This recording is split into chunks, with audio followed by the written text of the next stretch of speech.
What's going on, people? This your boy Richie Rich back at you. Got an all-star panel tonight. We got Jonathan Cooper, who's currently at work. That's the guy with the tattoos on his face from last night. We got Black Lotus Nurse. How you doing? Good. How are you? Great, great, great. How was your weekend? Everything was great.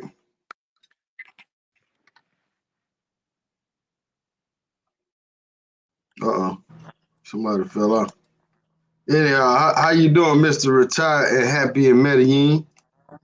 Oh, I'm doing great. Just sitting here chilling.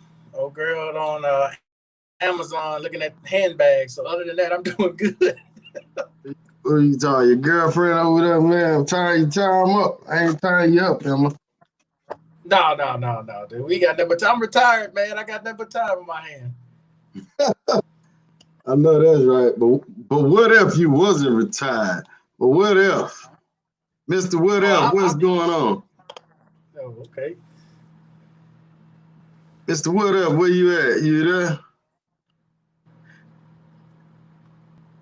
No, he probably still at work. But you know we got nicknames for everybody going on. Mister, what if? So you see him? You see his picture though. You see he ain't got no tattoos in that. He's in the military without the tat. Yeah. You ain't gonna be going in like that. So the military, they don't allow no tattoos, or what?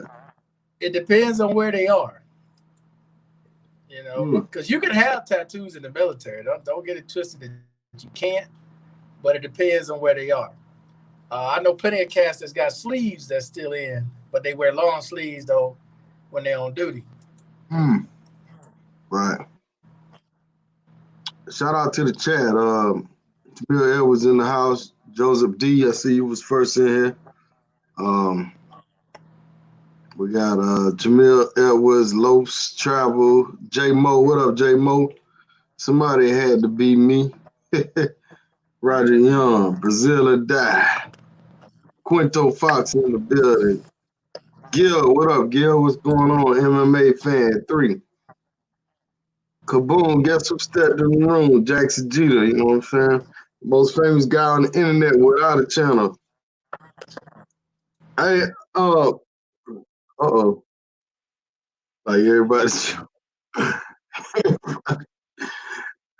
got that bootleg internet going on. I don't know what's happening. Bro, it just straight kicked me out. Is your internet going in and out? No, it just kicked me out. I didn't do anything. Really? Damn. Yeah, man. This scream yard, it's cool, but it got some bugs to it, man. It definitely got some bugs, especially with all that echoing and shit. You hear Jonathan, me you now, with us? Rich? You can't hear me? Yeah, yeah. Did it kick you out?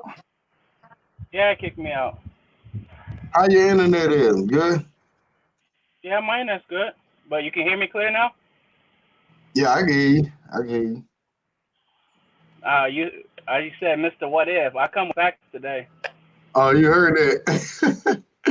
Mr. Woodell, what's going on with you? Shout out to What's Kenny good? K Mac in the building. Shout out Well, to I thought this was like a versus right now to like Flint DR and everybody against the military is supposed to be on here. oh Flint. Oh, you wanted Flint on here? He No, had nothing to you do with said the. you would. No, but he's the one that brought up the topic that he said that he against the military, but he's American. He don't salute the flag, but civilians don't salute flags. That's a military custom. Mm. I mean, So I sent him the link, but I don't want to. I don't want to make it into like an argument. But, you know, No, I'm not. No, I'm not saying that. All I'm saying is I get what some people are against the military, but I'm just coming over here to defend my brothers and sisters in arms. And with people saying that we're not fighting for freedom when we are fighting for freedom, okay. and I got facts to prove that to back that up. So you saying every time we go to war, or every time No, troops go out, no, Rich. No, it's I'm not. asking you a I'm not. question. No, Don't I cut said me down. I'm asking you a question, I. bro. No, okay. I'll let you finish. Yeah, that's all I'm saying. You ain't gotta agree with me. I'm just putting it No, out there. I didn't. No, I'm not saying that. I'm saying I know that all the wars that we go to are not about fighting for our freedom. It's about the politics and their agendas. I don't know who got that background noise. Who is that? Yeah, I just cut that off. Go ahead. All right. So what you say about the truth? Shout out to Flip Flop in the building, man. He said, "Hola, man." No, I was saying I know that when we go to war every time, it's not to protect our freedom because we have a lot of politicians and a lot of the president, all the Congress, they got their own agendas. They're trying to get secure contracts and different things. I know every time we go to war, but I'm not gonna say what if we didn't have a military because then you're gonna be calling me a what if. But the U.S. been invaded like 4 times. I think one of the first times was like 1812 when the British invaded the U.S. If we didn't have a military, shit would have been real ugly for us. Okay. And Well, I know, can you? I know people are gonna be like, "Oh, that's the white man's war," but the battle of 1812 happened from 1812 to 1815, and they recruited like all black battalions, one from like North Carolina and one from Louisiana, and they fought in the battle of I think New Orleans in 1815, and that's like what like ended the war in 1815, and like it was like all blacks with Haitian and people from Santo Domingo, refugees fighting in the war for the U.S. Right. So were we slaves then, or what? Not like in the 1700s we You were said slaves, 18, but there was part 1812. that we were part slaves and free. There was some free and some slaves fighting in the war. Right. Okay. Can I say something real quick? Yeah. Go ahead. I don't understand where people get this white man war from because do you live in the United States? Are you American? Because anytime we go into war, we ain't going to war for just white people. Are there not black people in the country? Are there not black people benefiting from whatever else is going on? So I don't understand when people say this is a white man's war. How is it a white man's war when there's black people living in the same country as the white man? Anybody ever thought about that? Rich. Huh? Anybody ever thought about that? I can't hear anything. Ain't nobody talking. All right, hey Jonathan, try to back out and come back in.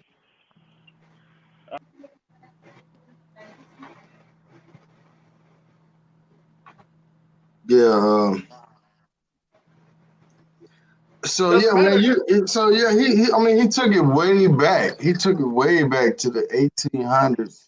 I'm not going way back there, but I'm looking that's at why it from now. that's why I was like, man, what? You know what I'm saying? I mean, if you want to say, yeah, we fight for freedom, then I can see you saying that. But if you bring it up to date, what war did America really fight to protect the freedom of the people? Because it seems like in most of the wars in recent times, America was the aggressor in most of the cases. But y'all correct me if I'm wrong.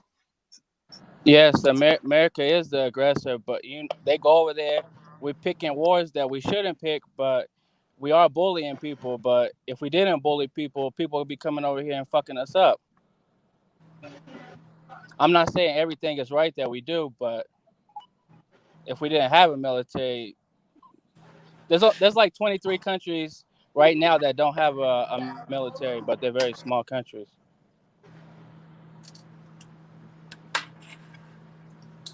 All right.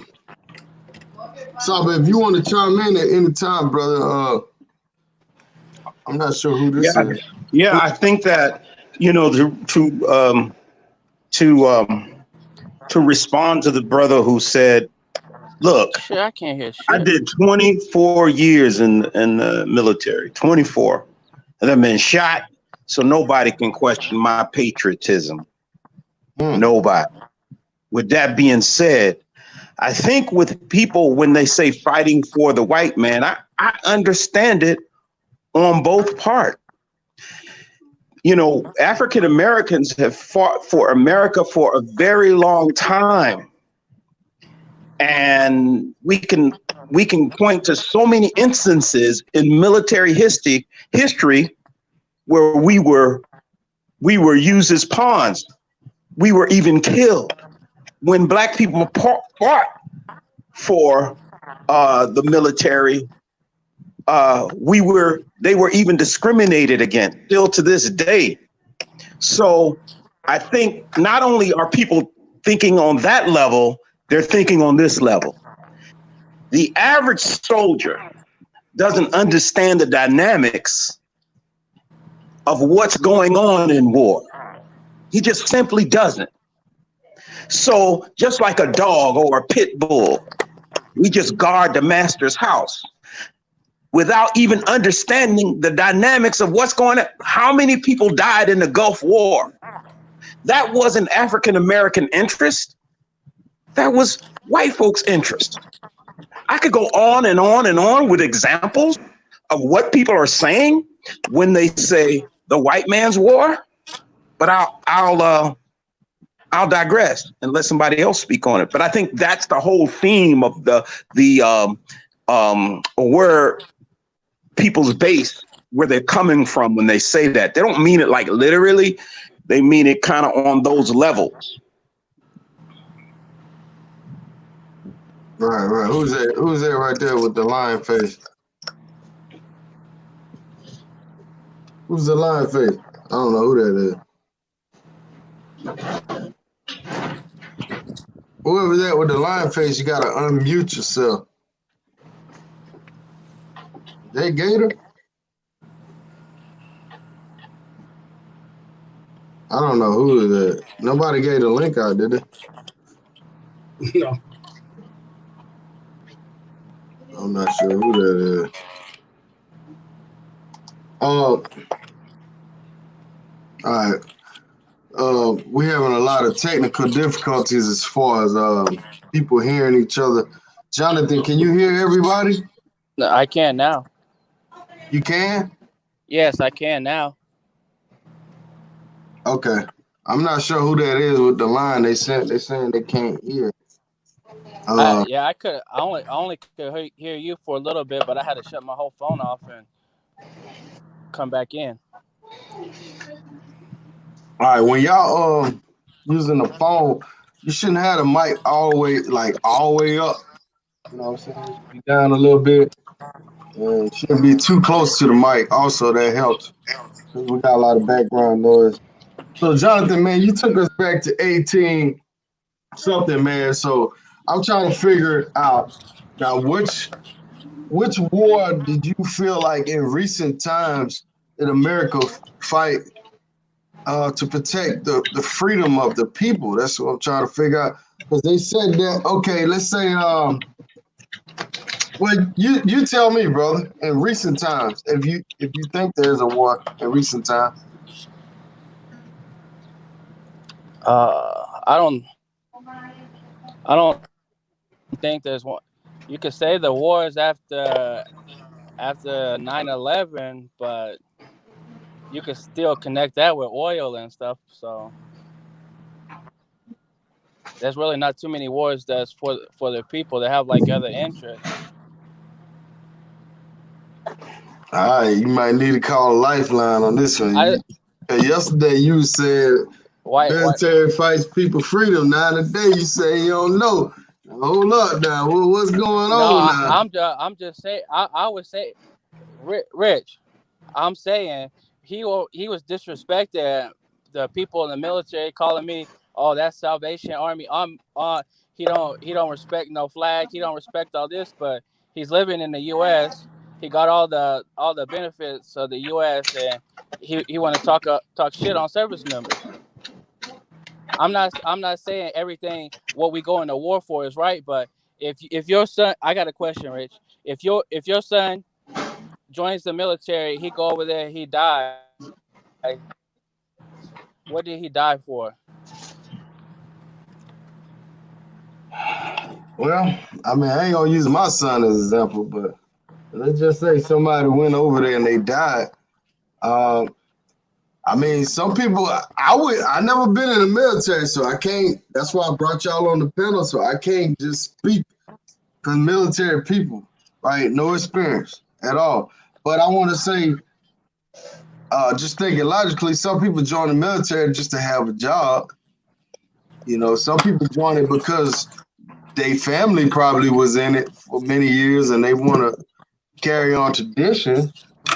Some people feel like they fighting for the country. I don't think everybody feel like they fighting for the country. They just want a steady job. I mean, can you agree with that? Or Yeah, what? yes, I agree with. There's a lot of different reasons. Exactly, like a lot of people have family members. The whole family is in the military. People want to go in and retire, get good benefits, but there is a lot of patriotism. When we get there and we go to war, like that's all the people we got. All right. I just don't Rice I just A don't said like people we should never disrespecting the service participate members. in any war. Shout out to Kenneth McDonald, man. Every war that United States was involved in was requested the black soldiers. All right, what's your thoughts on Muhammad Ali? He he was like, well, he ain't going to fight for no, he ain't going to no Viet Cong. Ain't no Viet Cong never did nothing to me. All that stuff he said. So what's your thoughts on Muhammad Ali, bro? You think he was wrong for that? I can't judge them for that. You know, that was a time That during that they were drafting people back then, and All they right. had, and that during that time, you know, there was way more discrimination than what's going on now, where you were a person of color, they were looking for you to go, versus somebody like the current president who fought their way out of going, made up an excuse not to go. So that's a whole different situation. Are we talking about the present? Or are we talking about the past? Because I'm trying to figure out where we're Well, going I with mean, they this. ain't too far back though, Markel. Though I mean, I ain't trying to get into the 1800s and shit, but I mean, what they having in the 60s or the 50s? but that's the past, Rich. I mean, that's a draft. They haven't had the That's it. draft. Yeah, Can I people speak on straight that? dodging the draft, trying to go Can to I speak on college. that? Yeah, go ahead. Look, man, what Muhammad Ali did was one of the greatest things that an African American has ever done in African American history. Now, I won't even get into an argument of how much racism exists today versus in the 1960s, but I would be hard pressed to think that it's far and apart. You know, I think racism rears its ugly head in a lot of issues. With that being said, uh, what Muhammad that's what one of the things that makes Muhammad Ali great. He stood up to the system. And I think when you look at the boxers and you look at Floyd Mayweather and you look at some of the other boxers, I mean, because Muhammad Ali defended black people, because he loved black people. This is why not only do black people love him, white people love Muhammad Ali and respect Muhammad Ali to this day because of what he stood for. Some of the most hated black people in reference to African Americans are the ones who are always trying to appease them. Somebody trying to get white people to like them and say the right things. People respect you when you're raw. Muhammad Ali was raw. And so what he did, I agree with him, especially the climate that was going on and his religious beliefs. I have to say kudos to the greatest, Muhammad Ali. All right, this dude saying he ducked the mandatory draft. I'm gonna say something else about that whole mandatory thing.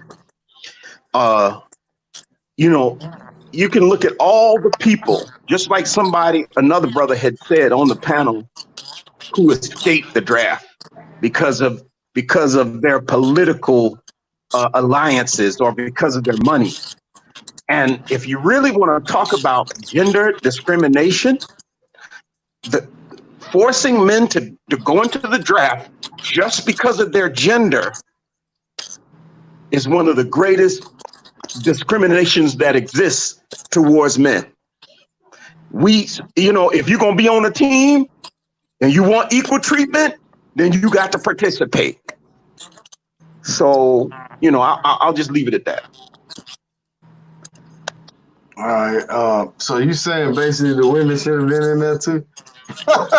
No, what I'm saying is, when you want to be equal, that got to go. It should just, everything you have to do for that equality should apply to everybody. When you really think about it, saying you as a man have to go give your life, you have no choice in the matter. Now, there's a guy who talks about this extensively, Dr. Warren Farrell. He wrote a book, one of the books that I think all men should read, The Myth of Male Power. And he talks about this in detail. But certainly, yes, I think that if you are required to go just because you are a man, now women want equal rights, equal anything, why shouldn't they have to be required to participate? Ms. Loda's in the building. What you got to say? Shout out to Andy Morris for the donation. Finally made it live. Ms. Loda, what you got to say? Yeah, I'm over here talking about women. I only heard the last bit of what was said about. Go back down from Ms. Loda. Get him, Ms. Loda. Let me repeat it again. Let me repeat it again so she can respond to it properly. I'm just saying that equality should go across the board. I'm the first one to say equality is cool, but it has to be a hand for a hand, an eye for an eye. Everything has to be equal across the board if we're talking about equality. Now, what I was simply saying, one of the greatest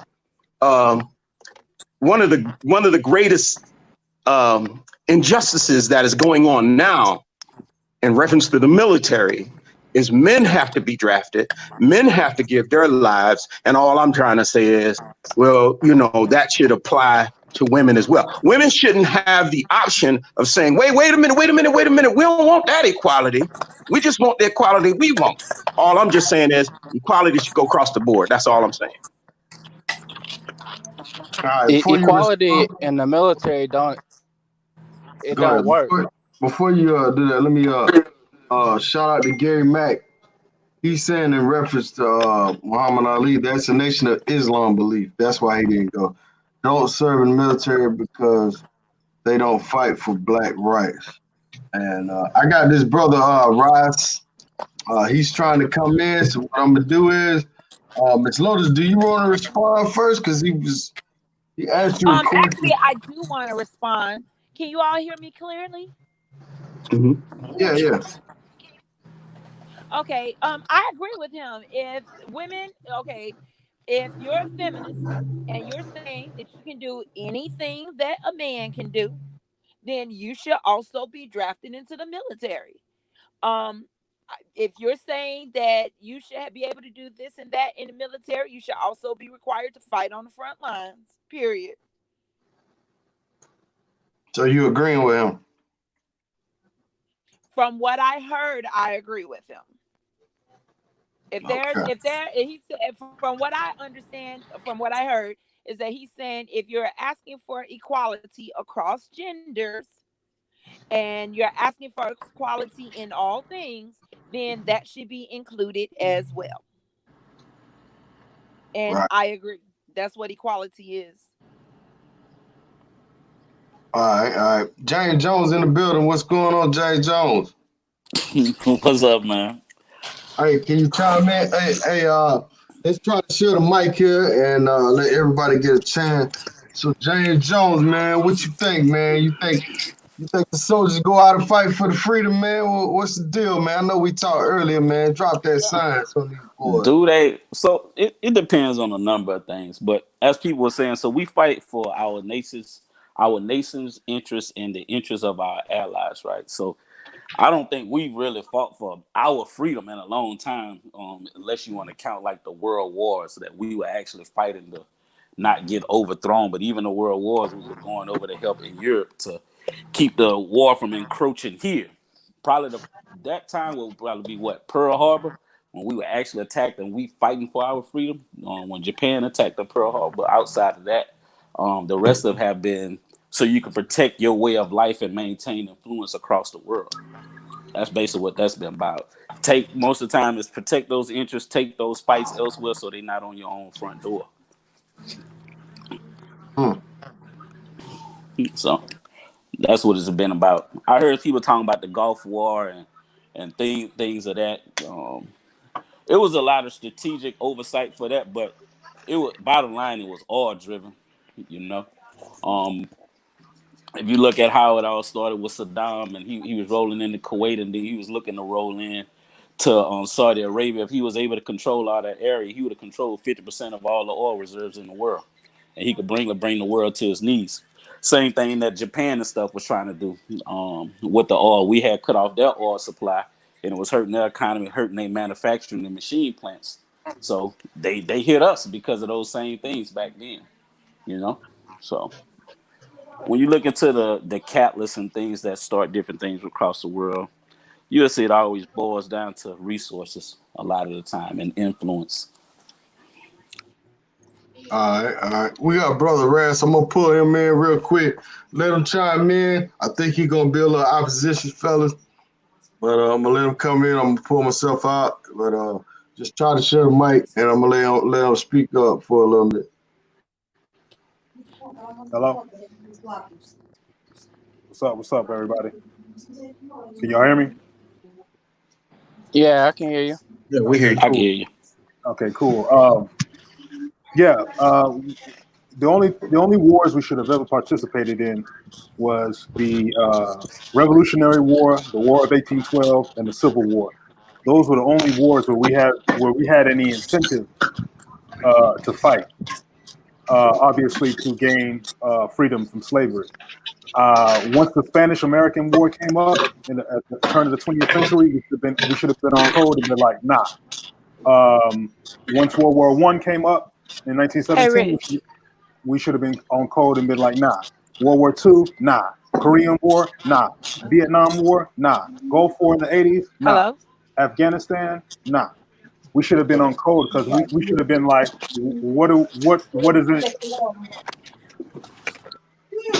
Hello?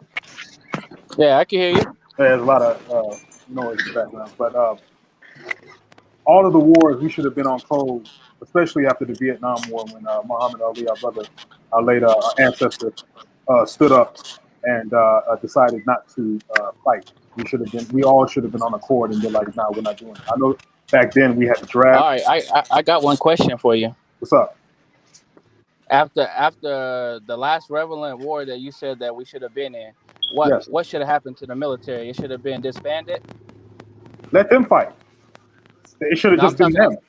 I'm just talking about like the whole military. After you said the last war that's relevant, the whole military should just be disbanded. Oh, they could have I mean kept it. I mean I don't know what happened after Reconstruction in terms of what happened after the Civil War. You know what I'm saying? But the only three wars that we really had any incentive to fight in were those three wars: the Revolutionary War, the War of 1812, and the Civil War. And that was to get out of slavery. After that, once we were free, we should have gotten on a course and been like, what are we doing? Why are So we when you helping say we, you mean black people. black folks? That Yeah. was you. Oh, okay. Sorry, maybe I should have clearly defined that. But also in every single war that we fight, the opposition, the enemy, they would be like, why are y'all fighting? In World War II, the German soldiers would ask, they would literally, before anything ever happened, they'd be like, why are you why the black soldiers, why are you fighting for America? We know what happens to you guys. Same thing happened in the Korean War. The Koreans were like, what are you doing here? During the Vietnam War, the Viet Cong, they had chants that said, they would have chants that said, "Soul brother, not your war." They would question us, why are you fighting? What are y'all doing here? We hear about what goes on. Ho Chi Minh, who was the leader of the Viet Cong, he lived in Harlem in the 1920s. He actually wrote an essay on the lynchings. He was one of the first essays on lynchings that happened from the 1890s all the way up to the 1920s. So they had a leader that knew what was going on in America. He could speak fluent English. He could speak like 6 or 7 languages. So he was able to inform his soldiers That's on what was going on. called propaganda. Can I speak? What's called propaganda? Can I say something? What's up? Can I speak real quick? Yeah, chime in, bro. Because I'm trying to understand this when you say we. Are you talking about African Americans Black should have people, been in any black of those people, wars going black forward? people. It's all black people in this chat. So that's what Oh, I meant. okay. Because I'm trying to understand exactly what would have happened then, said America had lost in any of those wars. Do you think all the people that you just named was going to treat you any different than what America was treating you? Or they were going to treat you worse? Not necessarily, but we should have been hip to know that neither of these people are allies. So nobody's your ally. The country that you're living in is fighting. You don't want to fight in the country that you're currently living in. What was the point of fighting in World War I and World War II? Give me an example. What was the point of that?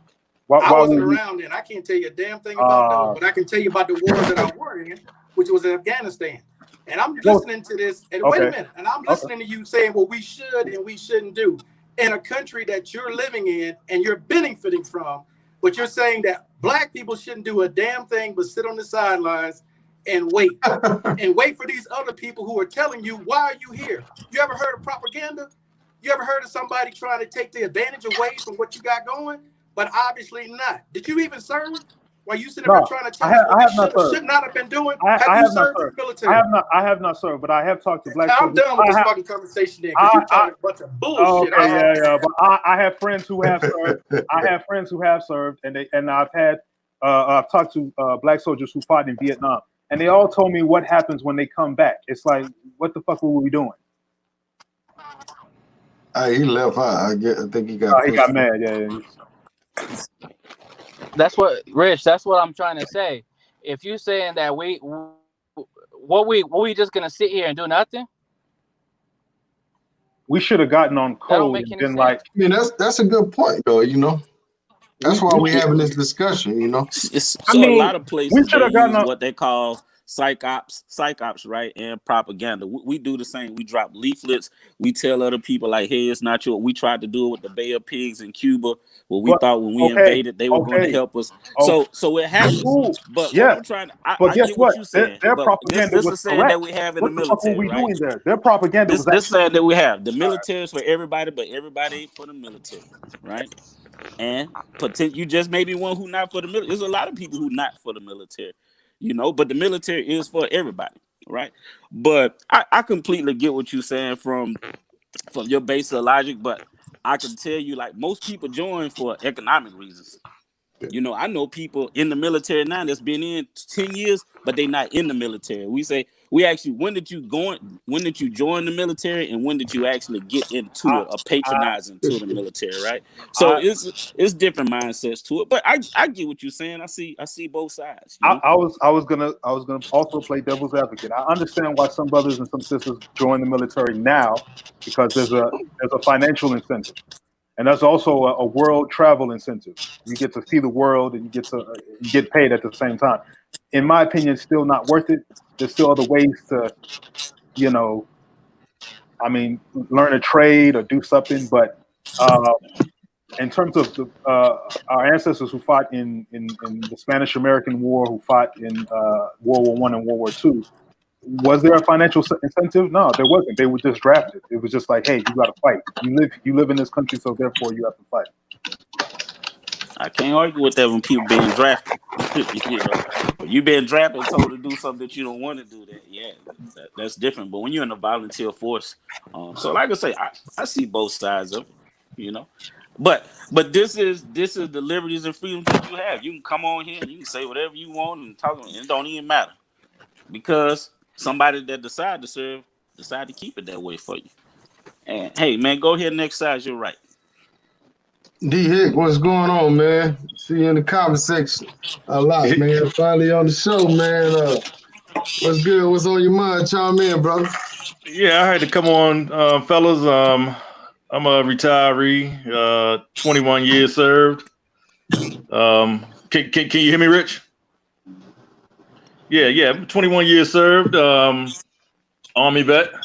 I think there's a lot of misconceptions out there about what the military in today's era does for the United States. Of course, I heard a gentleman talking about military is used to protect the interests of the United States. Very true. We're not about we're not a force built on going over to conquer, some other country, because, I mean, everybody can look at what happened in Iraq, for instance. You go over and you conquer, some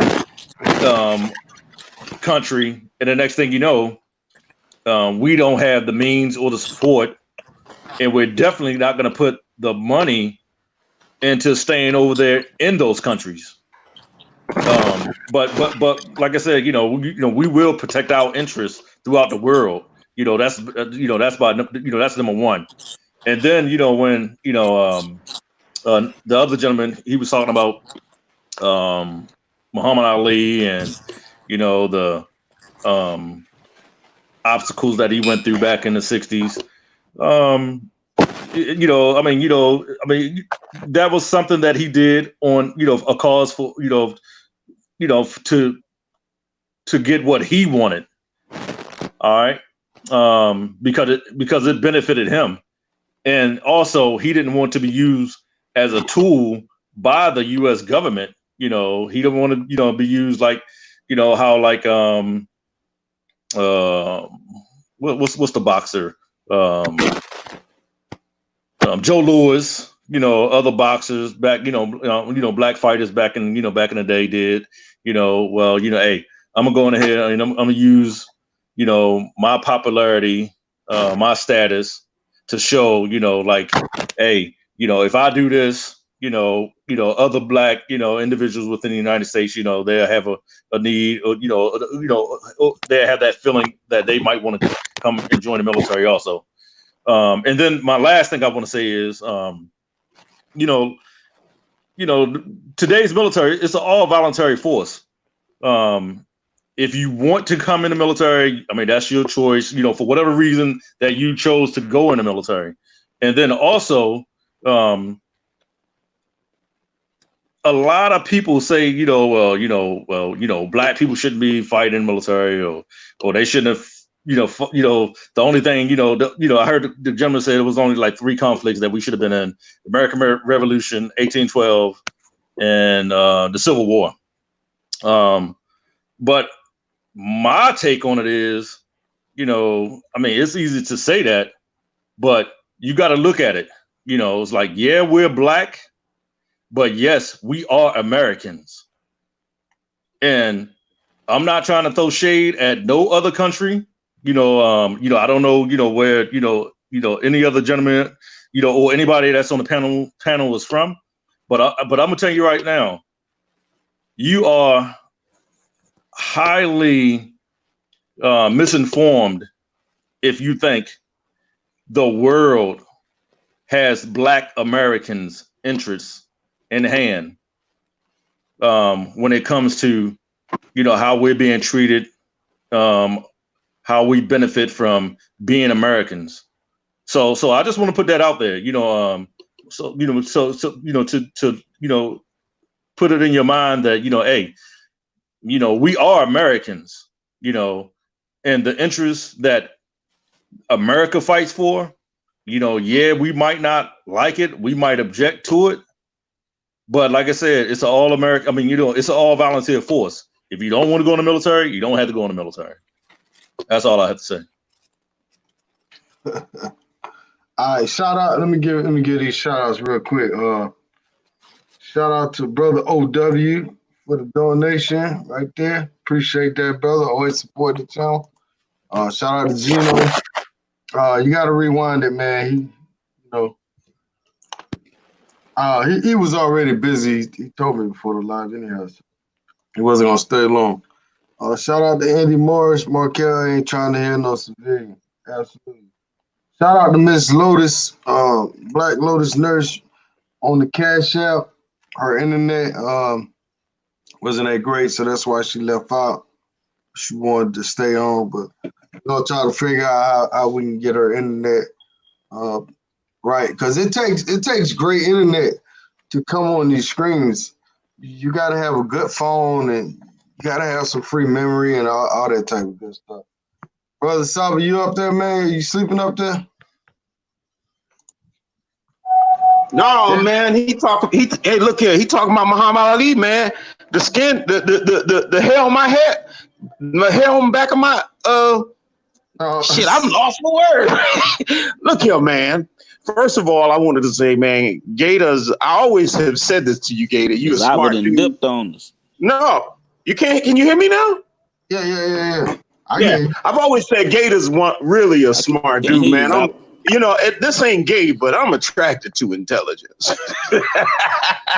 But with that being said, man, look, Muhammad Ali, he didn't do that for himself. That cost him the best years when he was at his prime. Nobody could hit him. When he came back, people could hit him. Muhammad Ali, that conscientious, objective stance that he took to the Supreme Court didn't help only him. It helped everybody in the United States of America with conscientious objection. He set a precedent. It wasn't only for him. I cannot stress the fact that a man standing up with possibly costing him his life. It certainly cost him the best years of his boxing career. It possibly his life, standing up to all of that. Can you imagine? I mean, we got people now, man, that won't even help a black man see him getting killed on the street. All right. So Muhammad Ali did everything. It could have cost him everything. And so, no, that set a precedence, what Muhammad Ali did. Now, there are two things that we're talking about. And I think we have to really, you got to think, are there wars that America shouldn't have ever involved them? There are three variables here. Are there wars that Americans themselves will say, maybe we shouldn't have been in that war? You know what I'm saying? I mean, you have when they were killing all them Indians, man, some people call it the Black Hills War. They killed Indians for about 120 years. Okay, today most people would say America should not have been involved in that. Then you have the World War I, where Americans was like, maybe we shouldn't have gotten involved. And then you have the Vietnam War. You know what I'm saying? And then you have the Iraq War, where many Americans will say. So you have that issue. Then you have the issue of what war should Americans not have involved themselves? I mean, African Americans not have involved themselves in. And then you just like Gator was saying too. I mean, look, a lot of people go into the military and they're not going in there to be fighting nobody. They need a job, man. I went in because I needed a job. People go in for financial security, and then sometimes, some of those people don't go to fight. The UCMJ comes after them. So it's what we're talking about is very layered, and I don't mean to go on and on, but I had my man Muhammad Ali. I had to defend him though. All right, let me get back in real quick because I got pissed off and I apologize to everybody about I can't even hear Markel. I apologize to anybody I offended because I got pissed off. But let me just say this, because there Rich, you can hear seems me? to be. Hello? Can you guys hear me? Yeah, I hear you. We hear you. Okay, because there seems to be a generational gap more than anything. Now, all the stuff that you're talking about, I read about in history books with Muhammad Ali, because obviously I wasn't around during that time to know what the hell was going on. But I can tell you like this. Because of my service in the military, it got me to where I am today. It got me retired at 37 years old. It got me 2 degrees, not 1, 2. And all this other stuff people are talking about what black people shouldn't have done or should do. Listen to this. You're American, whether you want to be American or not. You live in that freaking country, whether you want to be there or not. Whether you want to say you black and you ain't doing whatever, that's fine. That's your choice. That's what the military does. It gives you the freedom to do whatever the fuck you want in that country. So when you say you don't want to do it, that's fine. As he said before, it's a voluntary force. There is no draft. So all this about what black people shouldn't do and can't do, y'all can kiss my ass. Because I don't see nobody out there handing out anything telling me I can go to school and you're going to pay for it. I don't hear nobody telling me I don't have to put no money down on a mortgage and I can go get this damn house with nothing and not pay no taxes on it. That's what the military has done for me. That American passport that you all love, that y'all travel with, how the fuck you think you get to go to all these countries and these people can't come to your country? It's because America put their footprint in that fucking country. That's how you can go. So you all can hate the military all you want. You all can say whatever bullshit y'all want to say about the military. But I love my situation from the military because it has got me where I am. I've been retired for over 11 years. I retired at the age of 36. I did over 12 years in the military service that I can show you with my DD-214 without a doubt. So all this other shit about blackness and whatever, that's on you all. I got no beef with none of that. That's you all's point of view. If you want to say that, that's fine. But I'm looking at it from my standpoint, and people who are coming behind me, they're looking at it from the benefits fact. We ain't looking at it from no bullshit ass war that happened 20, 30, 50 years ago. I could give a fuck later. I could give a fuck about that. I'm talking about what's going on today, right now. If you traveling and you living in another country, you look at that passport before you sit there and you start dissing people about what they doing in the military and how they live. Well, let me say this to you, young brother. Let me say this to you, young brother. And you know that you come back into the group apologizing, but then you cuss everybody out. I mean, like, shit, man. now you cut me. Disrespecting people. You know how many people died? Wait, look, now you cut me off. No, listen, man. All I'm saying here is that, and I haven't said anything against the military at all. So it certainly doesn't apply to all of us in the group. You know what I'm saying is, man, if you want to be heard, you don't have to attack the other brothers in the group. I'm not attacking anybody. I'm speaking in But when you call people, when you call people and you cuss people out, that is an attack, my brother. That is an attack. And then not only that, you're still cutting people off. So I'll lay down. I'll just go ahead and be quiet and let you talk. Hey, Markel, can I talk real fast? Go ahead, because I'm done. Because I'm tired of hearing this 1960 shit that's got nothing to do with me. Hey, the only reason why I come on this show is because somebody disrespected me last night on Memorial Day talking about you was in the Salvation Army. I'm just saying, I don't give a damn what you talking about. We fight what we fighting for, who we fighting for. We fighting because you in the military, because you got passport, all that shit you got. The shit you can come on YouTube right now in China. You can't go in China and talk on YouTube right now about this shit that we talking about. If you have a VPN, you can. But okay. You can talk on YouTube because people went and died, left their life on the fucking line. for you to be able to come on YouTube right now and talk. Veterans been getting disrespected for a long ass time. It's ridiculous, man. I can't believe this shit, man.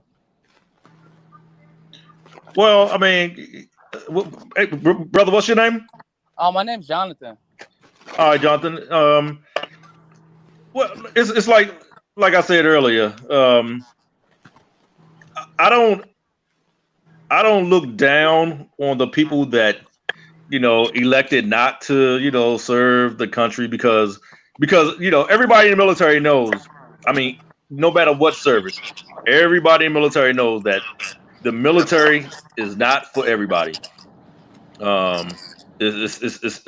mean, it's just not. I mean, if it was, everybody would do it, if they wanted to do it. And for people that, I just take it, with a grain of salt because, I have friends, I have family members, non-military, they would, make comments, but like I said, you being in the military and the concept of what the military is for.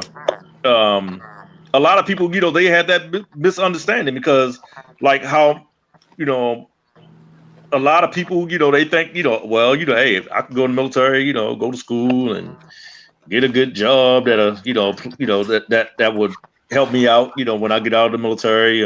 If you test high enough or you select a good career field to go into or whatever. And there's a lot of people in the military that also don't understand the concept of hey, the military is meant for you to go to war. I mean that's that's what any military is for. But like I said, when people make comments, yeah, it's disrespectful, and some things do hurt because, like I said, it's one thing that I tell all of my civilian peers, friends, whatever. They will never understand the camaraderie between fellow military members because just like how this travel group is, is built to, put together to bring, well-like minds, to venture out and go and do things together.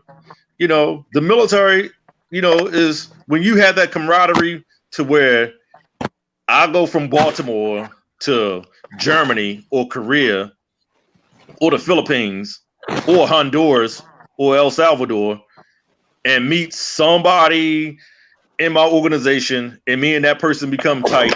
We build a friendship. And me and that person, we go, 2 and 3 years, serving together.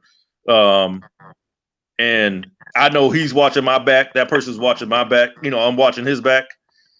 A lot of civilians, they will never understand that camaraderie. So like I said, I mean, I understand, when people make jokes. I don't take it too personal because I know that they don't understand, that friendship that you build with somebody that's not in your environment, not your family member, and the things that you go through, to complete a task and to train for something that could be harmful, in the line of business that you chose to be in. So so like I said, just you gotta look past things sometimes. I deployed 5 times. Saying all kind of crap.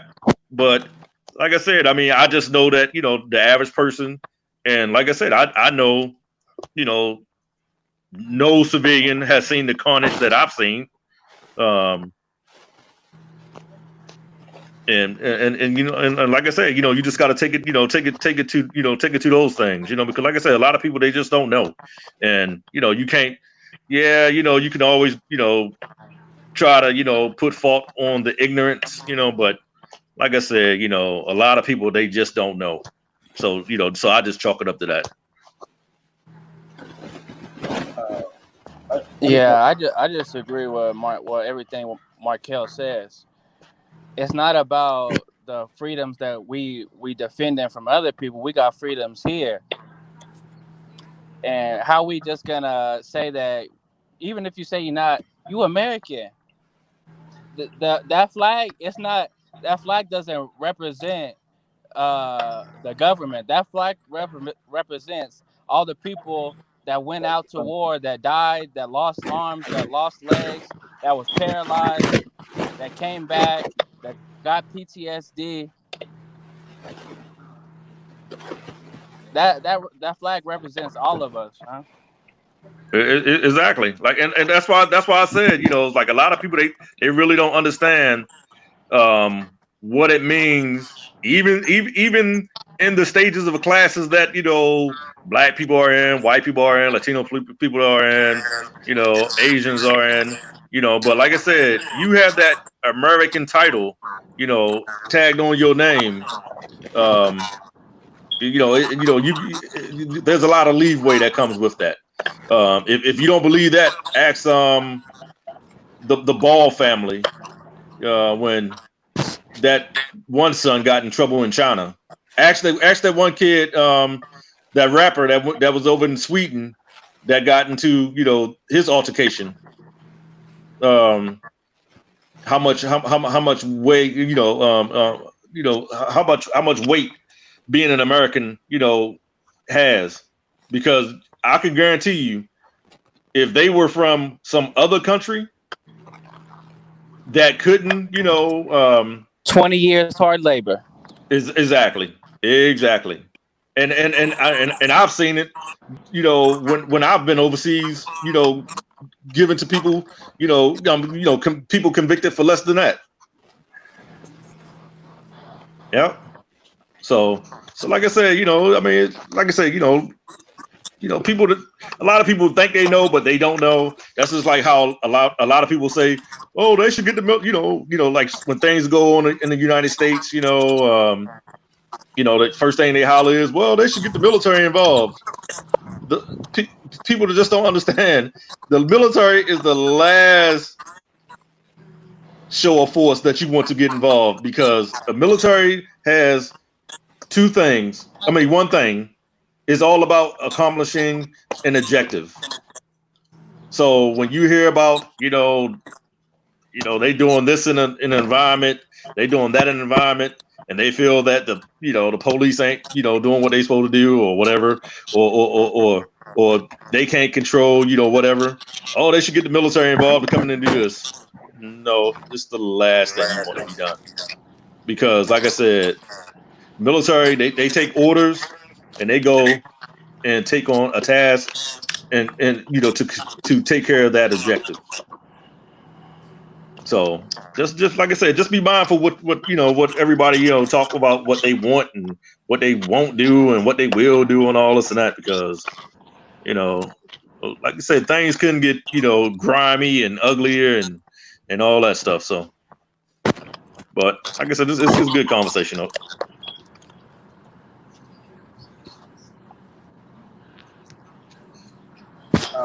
Nobody else on here, D Hicks? Yeah.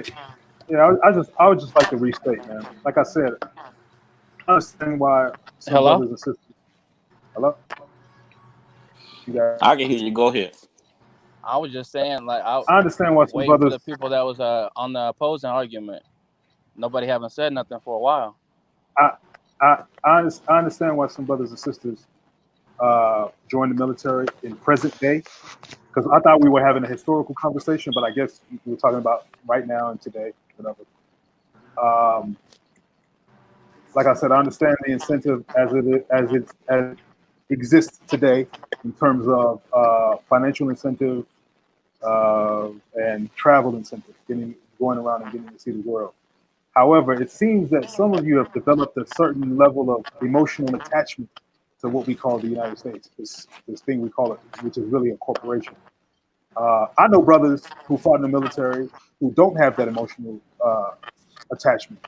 They're like, yeah, I served, whatever, I got what I needed to get, and fuck it.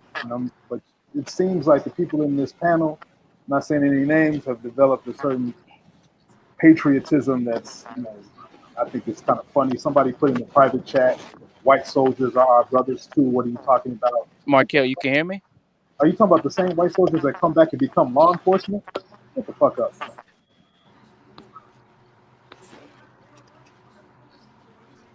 Mayor Yeah, Coach, yeah, you everybody. nigga. Yeah, you nigga. Yeah. Yeah.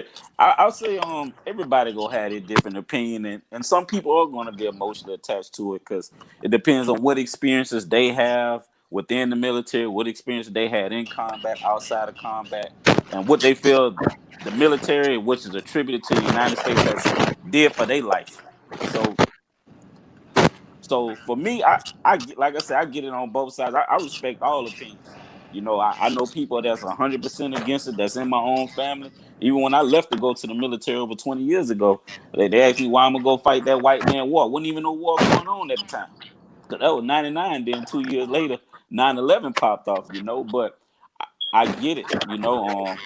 I get what's depicted out there. I understand our history and background, but me going in, hey, oldest of four, mom single parent. I wanted to do something. I couldn't depend on too many people around me, and it seemed like a good option because I was already in JRTC in high school. So, and here I am 20 years later. Because I ended up enjoying, made some great people along the way, and I got my complaints about it like anybody else. But overall, I was able to connect with real good brothers that I had as supervisors and mentors to help me navigate this thing to pimp it and make it work for me. And now I'm at the time of retirement. I could do different things in my life that other people can't around me do. Not saying that they couldn't do it if they didn't go in the military, because the military is only 1%.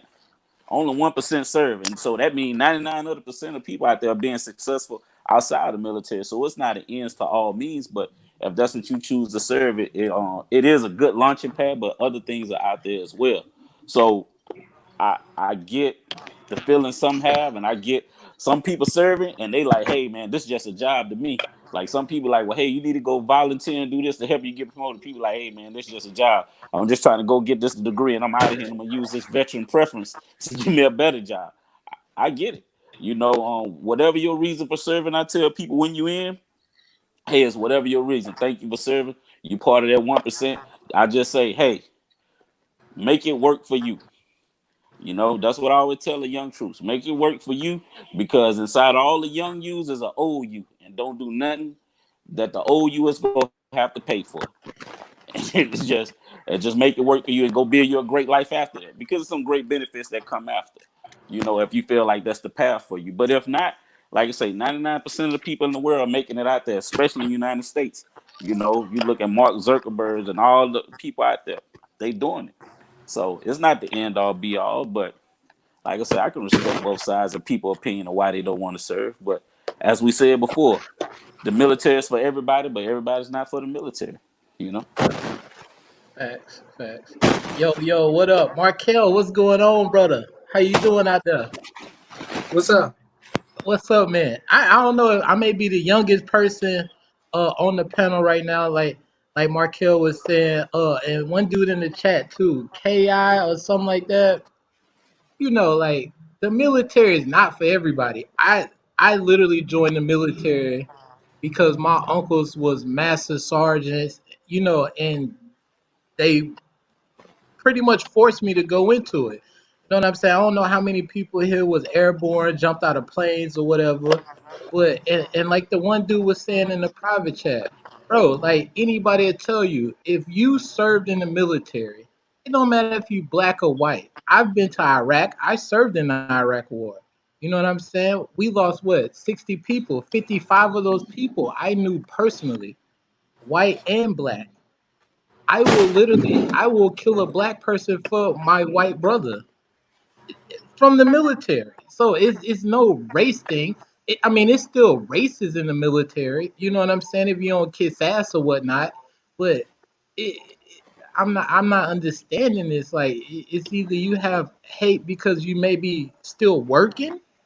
You feel me, my nigga? I retired at 29. Ain't too many people can say that. You feel me? So I don't know what the hatred is. Like it seemed like you really got a lot of animosity. because that the military ain't for black shit. Yeah, that shit was in the communist era, if I'm not mistaken. Is this Mayor Sosa? You said Sosa? what? Is this Mayor? What's your name? On here? You know what are you talking about? You know what are you talking about? Hey, Of bro. course you know my name. What did you just say? You said you would kill a black man for your white comrade. Is that what you just said? Yeah. What are you talking about? Wow. All right.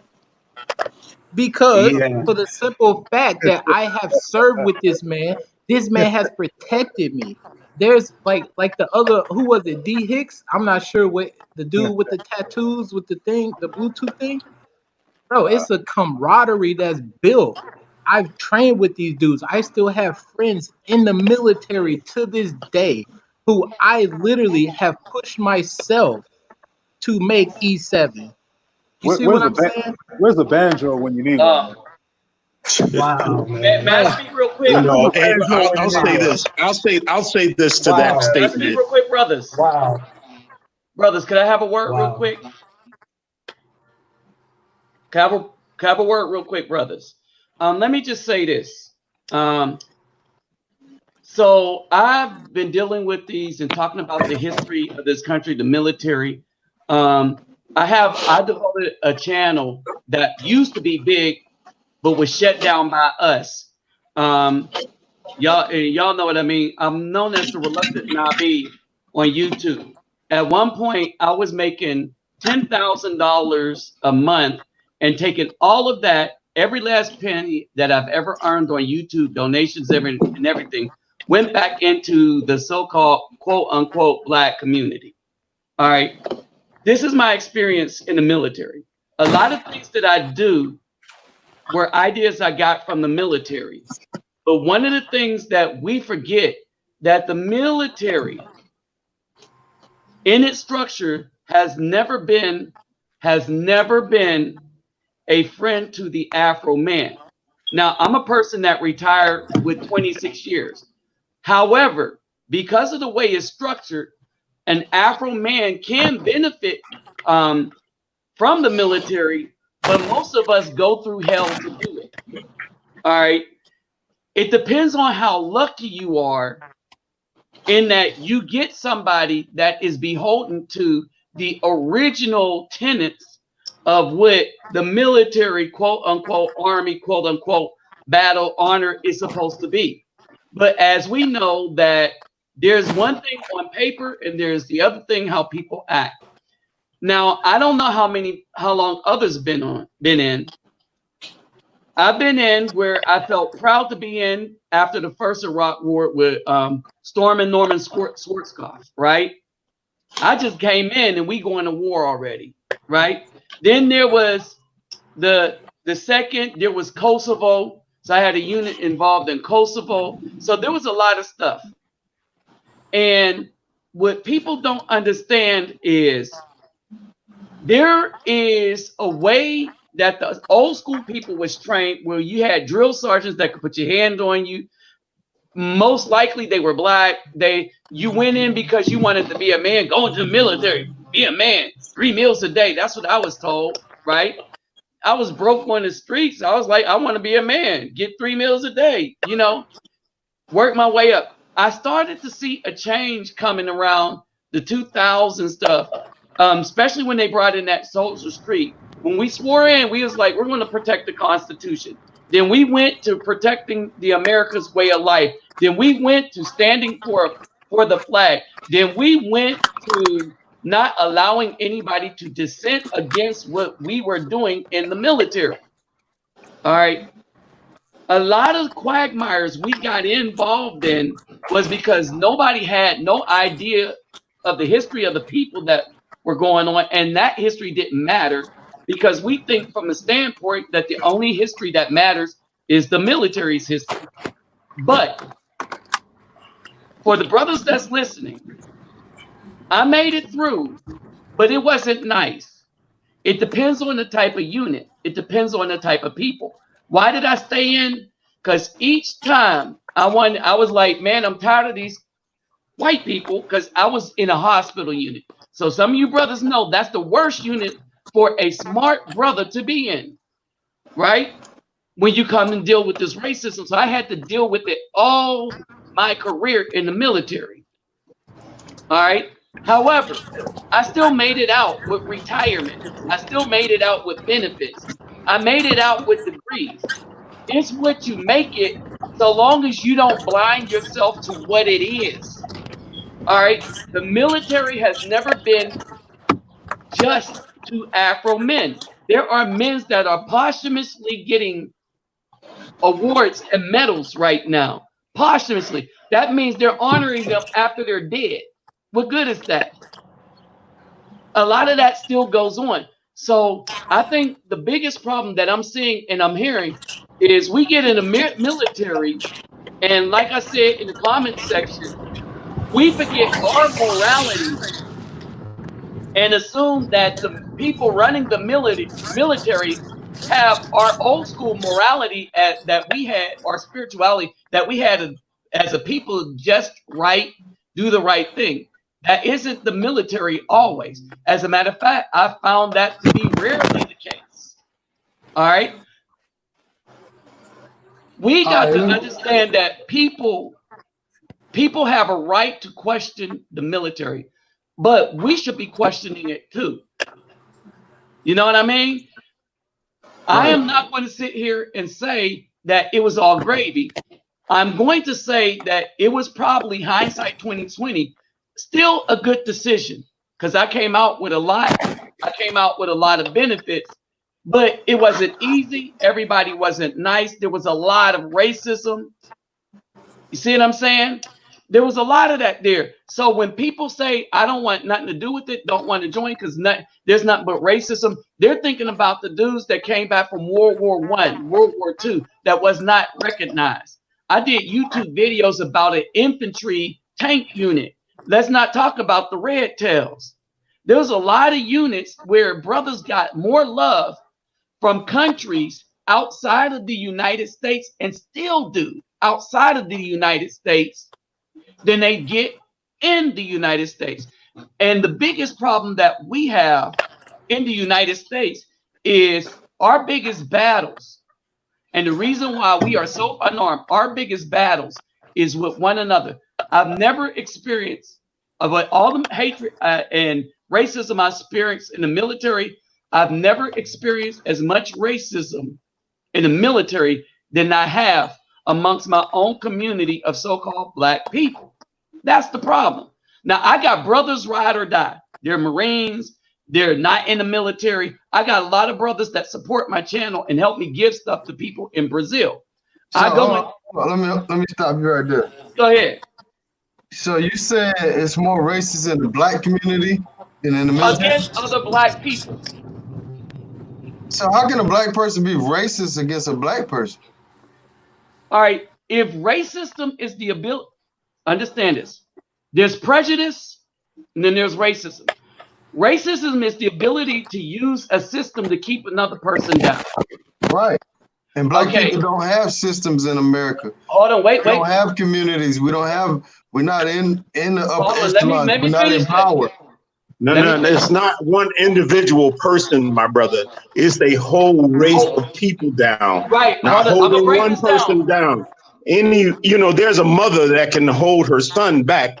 It's not racism. It is holding a whole group of people. Let me finish, brother, because you talk about 30 minutes.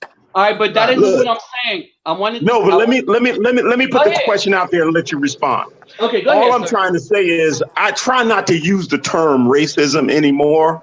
I do. Okay. I've said it many times because it's not really an educated word anymore. It's so convoluted, kind of like saying I'm gonna try to define love, right? That's when a person says racism, it's kind of hard to do it. So without saying that, I'm just gonna say, and you don't have to agree. I'm just saying that, I think most people now kind of consider racism as an entire race of people holding an entire race, having the power to control an entire race of people. And I'll stop right there and let you talk. And that's the definition. Hold on, can I say this? That's the definition I wanted to take. Bro. I meet you. Hey, let me pay the bills real quick. Shout out to 100. He says them chicas wouldn't be giving y'all all the extra special attention if it wasn't for your American passport. Stop complaining about America and salute the vets. Absolutely. Appreciate that donation. Also, appreciate the Cash App donation from Rodney H. He says, this is for the U.S. military, the most racist organization in the United States. But go ahead, brother. Get it off, bro. Can I say something real fast? I haven't talked in a while, right? Yeah. Go ahead. All right. I have a question about I don't know what the brothers in the sunglasses name is, but he was talking about racism in the military. I just have a question. What year did you retire? 2013. I was in since '88. Yeah, I don't think racism is that prevalent in the military as back it depends on your unit. That's what I'm saying, brother. It depends. Trust me, it's there. I know. I'd be a damn fool to say racism don't exist, but I'm saying I'm saying, brother. Hold on, let me answer your question and the other brothers real quick before.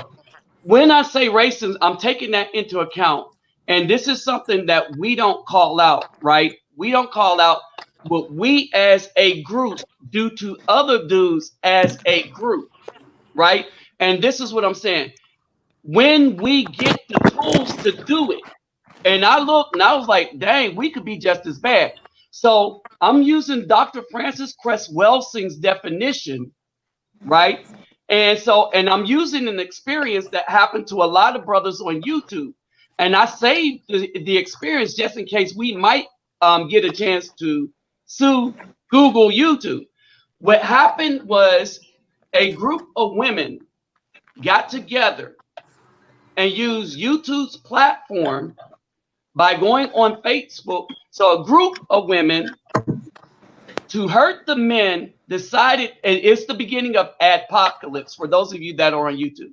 And what they did was they made a list of only Afro men, and then they took down systematically all their channels, and they did it unrighteously, knowing that they didn't violate anything, but they was trying to hurt the income of all those men. In other words, you had a group that had power over a system, used the system to attack another group to stop them from earning money, and they continue that. That's what I was talking about. And but that's just a group. Right, and trust me, the brothers on YouTube is 0.01%. So that's just a small group. It doesn't matter. It's a group attacking another group. About 1% of 1%. Hold it, but it's a group attacking another group. That's what I'm saying. Okay, that happens. It's a group attacking another, and that's what I'm saying. And it's a group that consistently use that system. This means to me that I was thinking, what if we had control, or what if they had control over more than just that platform, right? But they don't. All right, and to the brother about the racism. When I was in field units, because field units have to be together, because you got each other's back. So we had a lab field unit. Then I was in regular field units. I was in an Apache unit. Okay, it's kind of different then. But when you're in a hospital unit, a hardened building hospital unit, is politics, and dude, you just don't know. I'm telling you, from a dude I was in the aviation unit. But aviation is different from the hospital unit. A hospital unit. But reluctant Nobby, you have done these shows for a long time. I mean, you have the ability. I mean, I've looked at your channel, and I mean, I have to pat you on your back. You're one of the brothers that have the brothers' back, man, and that's why I'm always support you. But you should know the difference between being able to make your point and giving a show, my brother. You know, you're real long-winded, and you have a lot of speaking ability, and you should be able to do that without giving us 5 minutes of a lecture, my brother. That's all. Right, my bad, man. My bad, man. I'm not trying to throw you under the bus, man. I'm trying to help you. When I feel the tires is going under me, man. All right, hold on. But I agree with your point. The reason why I use the term is because of what those women did to a group of men that they did not do to anybody else. Yeah, but what we started talking about, though, Reluctant, was racism. And then you start talking about a teeny tiny group. That teeny tiny was racism. That's not racism. That's far away from racism, is all I'm saying. And I'm saying if one group gets power over another group and they use it because they're black men, then that's not racism. That's like a group of people have this certain degree of power. But how would you define racism then, brother? That's it. That's what I'm saying. Is anybody that gets a degree of power that they could wield over another and do it simply because of their race. Racism. I see. And so basically, I just make a distinction between a prejudiced person that don't like you because of some prejudices, and racist people that get together as a group and lie over. Let me give you some working examples of what racism is. Racism is a group of people where you have white students and you have all black students and all white teachers. Racism is where you can shoot black people in the back. It can be caught on camera and nothing happens. Racism is you would rather be a young white lady going to court than a black man going to court. You know, all those are perfect examples of racism. You know, in other words, what did he say? What the younger brother said something. Go. I'm saying what the type of racism that you dealt back in the 80s through the 90s is not prevalent in the military like that anymore. Bro, I'm living in 2020. What are you talking about, Willis? Hold it. Dude, the part hold it, let me say this. I think he was referring to me. The part that I was referring to, the racism I had in the military, was not in the 80s, in the 90s. It was in the 2000s. It's the reason I got out. All right. It wasn't. It's the new army. The old army was more or less, if you could do the PT test, if you was hardcore and stuff, you can have your own identity, right? And what I'm saying, especially in the hospital unit and field units and stuff like that. But in this new army, like I'm saying, after like maybe the new army is about politics. But after 2006, it's about showing up. E1 through E4, you show up, you pass your PT test, you're gonna be E4. But when you get past E5, you got to go to the board, and there's a lot of damn different politics that you have to. Yeah. Yes. See, you know what I'm talking about. But in a hospital unit, you're not only dealing with the military, but you're dealing with a lot of civilians. And when you are in the lab or X-ray, most of the civilians are going to be, well, not brothers like me. And if you are a sergeant and running the lab, there is some civilian that really hates that. I mean, it's just what it is. All right. Shout out to Kenny McDonald for the super chat. I went in 1980. I was in a combat MOS, air defense, artillery, brothers and Puerto Ricans running. Okay, I guess this military.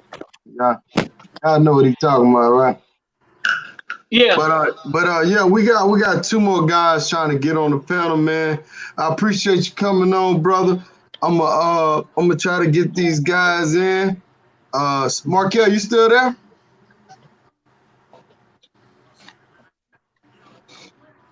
Brother Markel still with us? I'm gonna pull you in, Gino. Hey man, any last words you got, Reluctant? Yeah. Any last words you got? No, I said you can take. I'll listen to my thing off the air. Hey, Any hey, last who's the words guy you in the got? red shirt? Tell him I'll try not to be more long-winded. All right, Hey, well, just, hey, you remember, Holly, you know I was a preacher and a teacher, so you know how that go. Hey man, I love your channel because you are advocate for men, brother. I mean, I'm gonna support you, man. I'm gonna support you, brother. All right, thanks, man.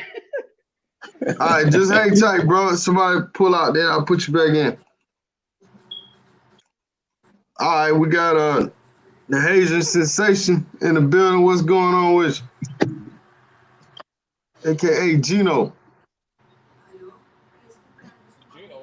Look like he left. Gino, you in there? I guess not. Who's that on the top? That's the black hole. Who that is? Oh, that's Roz. Okay. All right, Flick, you got in there. Okay, where's Gino at? I don't know what happened to Gino. What's going on, Flick, man? Jonathan been looking for you, man. Jonathan, where he at? He left? Jonathan. Yeah, I'm here. Yo, man. For somebody that been in the military, you saw like thick skin, man. You were like, very sensitive. No. But developed some thick skin. Exactly. Keep on bringing up that joke about the Salvation Army. Come on, man. Somebody that been in military training should have more discipline. You should be more. You shouldn't get affected by, huh?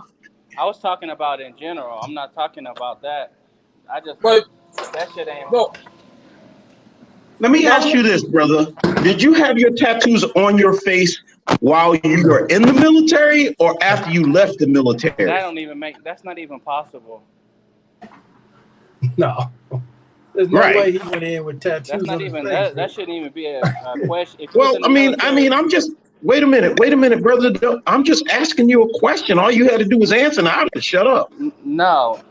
Okay, that's it. Yeah, AR 670-1. You can't have no tattoos on your face, on your neck, but they do change the policies like all the time. Depends on the sergeant major, the army, and all that. Depends on war times and. Right. But man, for real, man, just like he was saying, I just asked you a simple question and you like, get the guns. You know what I'm saying? We just talking, you know what I'm saying? Yeah, no, because people do that to me all the time. I'm talking, and they be like, no, for somebody that's been in the military, you're very sensitive, man. People can read that easy off you. You gotta recognize that you got a weakness in your armor right there as an army man.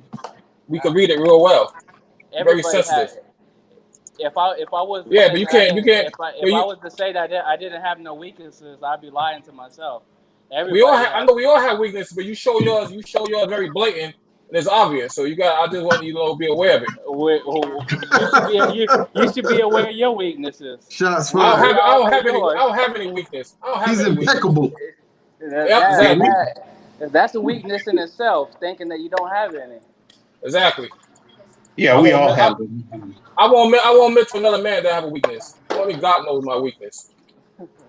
Well, yeah, I feel you. Yeah. Because man try to tear you down and make you feel like you inferior or you beating stuff. So you got to always put up a front. But back to the topic, though. Go. I'm sorry. So you don't respect the military, what they did or what they do? I have a question for my man in the red. I don't see your name, so I'm sorry. I apologize. It's Saba. It's Saba. Okay, sorry about that.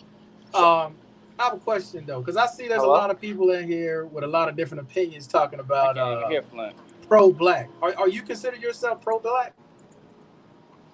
I don't want to give you a long answer. I swear to God, I'm going to give you 30 seconds and I'm going to shut up. I try not to get into definitions because you might find it differently than I do. I'll just say it this way, man.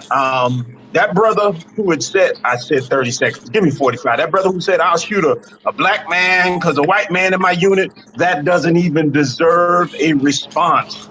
However, let me say this. When you ask somebody, are they pro-black? I don't know how you define it. I'll just say this. Man, I'm black. I'm gonna die black.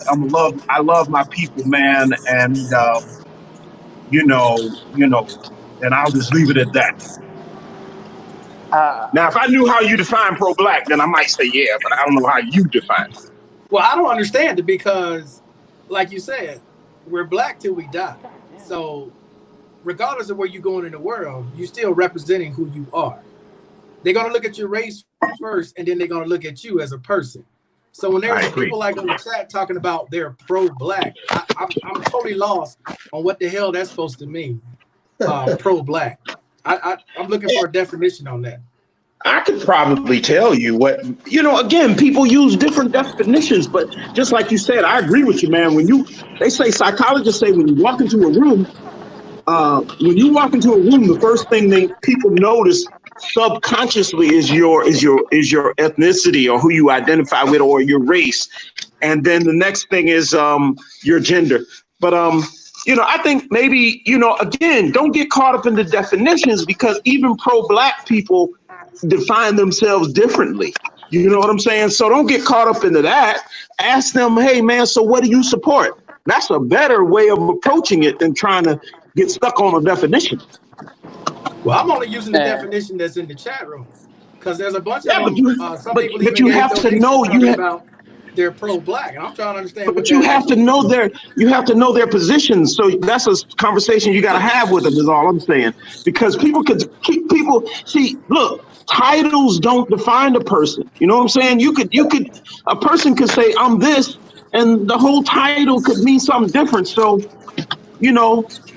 it's just like people walk around and say I'm Christian. You know what I'm saying? You got to look at their behaviors. Could I add something to that? Some of the times, in order to figure out who people do or who people are, just look at what they do. A man is defined by what he does. Look at what he does, and you'll tell whether what he's for or against. People like the brother in the red shirt. I don't even know who that is, but the brother in the red shirt. Saba. Oh, hey, what's up? Okay, the brother in the red shirt. He knows me enough that I will go into a dangerous place to make sure children have a little more happiness. So would he call me pro-children? But the children are primarily black children in the favelas. So am I pro-black? No, I'm pro-righteous and I'm they need a chance. You know what I mean? I have a spot in my heart for them because that's how I came up. See? And so to say there's a pro-black title, a lot of people saying that they pro-black aren't pro-black because when justice is done against an Afro man by people outside of the Afro community, there's a lot of uproar. But if it's done to the Afro man from inside the community, it crickets. So is that pro-black? I don't know. I think I'm pro-justice. I want justice for brothers that look like me, so that we can run our communities and have justice for children that look like me. I'm pro-justice. Right. And I think when you look at a title of a person and you say, oh, I know the person now, I think you're doing yourself a disservice. You really got to know what their stance is on different things. But, this whole thing was about the military. And we done got on race. You know what I'm saying? The military is about race. I mean, come on, we can't deny it. This is the United States. Here's the thing. It's a racist country, but it's a racist country that if a man knows how to navigate through it, he can do well. Period. There is a ceiling. Don't get it twisted. All right. And the thing is, how much of yourself are you willing to compromise to get above that ceiling, to get that next promotion? Who are you willing to drive a bus over to look good before somebody to get a good report? I mean, that's basically it. I was never afraid to die, and the brother will tell you, I'm in the middle of favelas. I walk by guns when I don't have any. Never afraid to die. I was afraid of how I might die, and what I mean by that, I wanted to If I died as a righteous man, I'm good. Early, late, whatever. I'm good. If I die robbing some old lady and get shot by the police, I'm not good with that. I'm dying with that on, you know what I mean? And so we're going to die, and this is my thing. Y'all know I'm a spirit. We're going to die. It's how I die, right? And so I make sure that if it happens, I'm always in a good place because of how I did, and I do what's in my heart, right? Does that is what defines me. And his brother, he knows it. He knows my channel. He knows what I do because a lot of stuff I do live, right? And so if we look at a person, see what they genuinely do, then we can say that that's who they are. When they say make a good first impression, a lot of people made a lot of jacked up choices based on judging somebody by a first impression. Right, but now can I say something? I agree. What defines a man is his actions, not his title. And and Domain had a very good question. He said, what do we get out of what was the question? He said, what do we get? How do African Americans benefit? I don't know if that was the question. Y'all saw it. Y'all saw it from fighting overseas, something like that. I don't mean to misquote the brother, but it's in the chat. What do you guys think about that? Well, let me say this, brother. You know what I do. Hey, let me talk real fast. I got to get off the show. Go ahead. Somebody brought up the topic about what the mayor. Can someone explain to me how fighting wars across seas protect the freedoms of the U.S. inside the country? I just gotta speak on the topic of what Mayor said, that he'll turn around and shoot the black man instead of the white man. He's not talking about somebody's right next to him in America that he's gonna turn around and shoot him. He's talking about camaraderie. He's talking about fighting against some other person. I'll tell you one thing about that statement. You would never in a million years hear a white man talk like that. But like I said, I'm not going to comment on that. That's a lie. That's off topic. That's a blatant lie. You can't say a white man. I know many people that will lay their life down for you that are white. I don't know. I just haven't heard it in reverse. Just to think everybody is we racist. Can't prove it. So that's crazy. Just to play a blanket racist statement on somebody. That's outlandish. No, I'm just saying I've never heard a white man say it. Now, let me check you real quick. Send it to us. Validate it. Let me see some white man who says he gonna kill white people.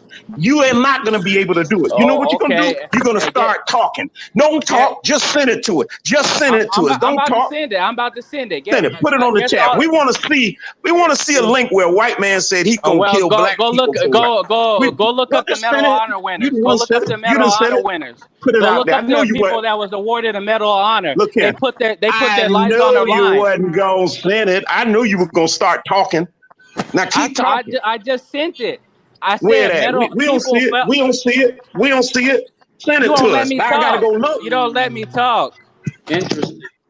Can I talk? You gonna try to tell me to go somewhere? Send it.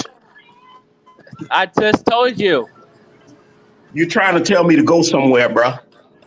Jonathan. I can't screen share. How the hell am I gonna pull it up? How the hell am I gonna send it? Put it in the chat. Let's see where some white man say he gonna kill black people for white people. I'm willing. I'm open. I want to see it. Send the link, please. Send the link. Hey, so somebody tell me where the like button is. There was a white sister. You still talking? You still talking? You still talking? You ain't sent the link because you lying. You're not telling the truth. Hey, send the link. Anyway, send the link. I gotta go back to work anyways. Yeah, you got to go because you can't send the link, bro. I'm at work, man. What the fuck are you talking about? All right, well then go ahead and work, bro, because you ain't gonna send that link. John, thanks for being here, man. Tell me where's the like button. I'm at my job. I don't want to know send the link. I'm at my Look, job. Man, if right you now. don't send that link, you have told everybody that you are lying, and people gonna lose respect for you. Send the link. Stop talking and send the link.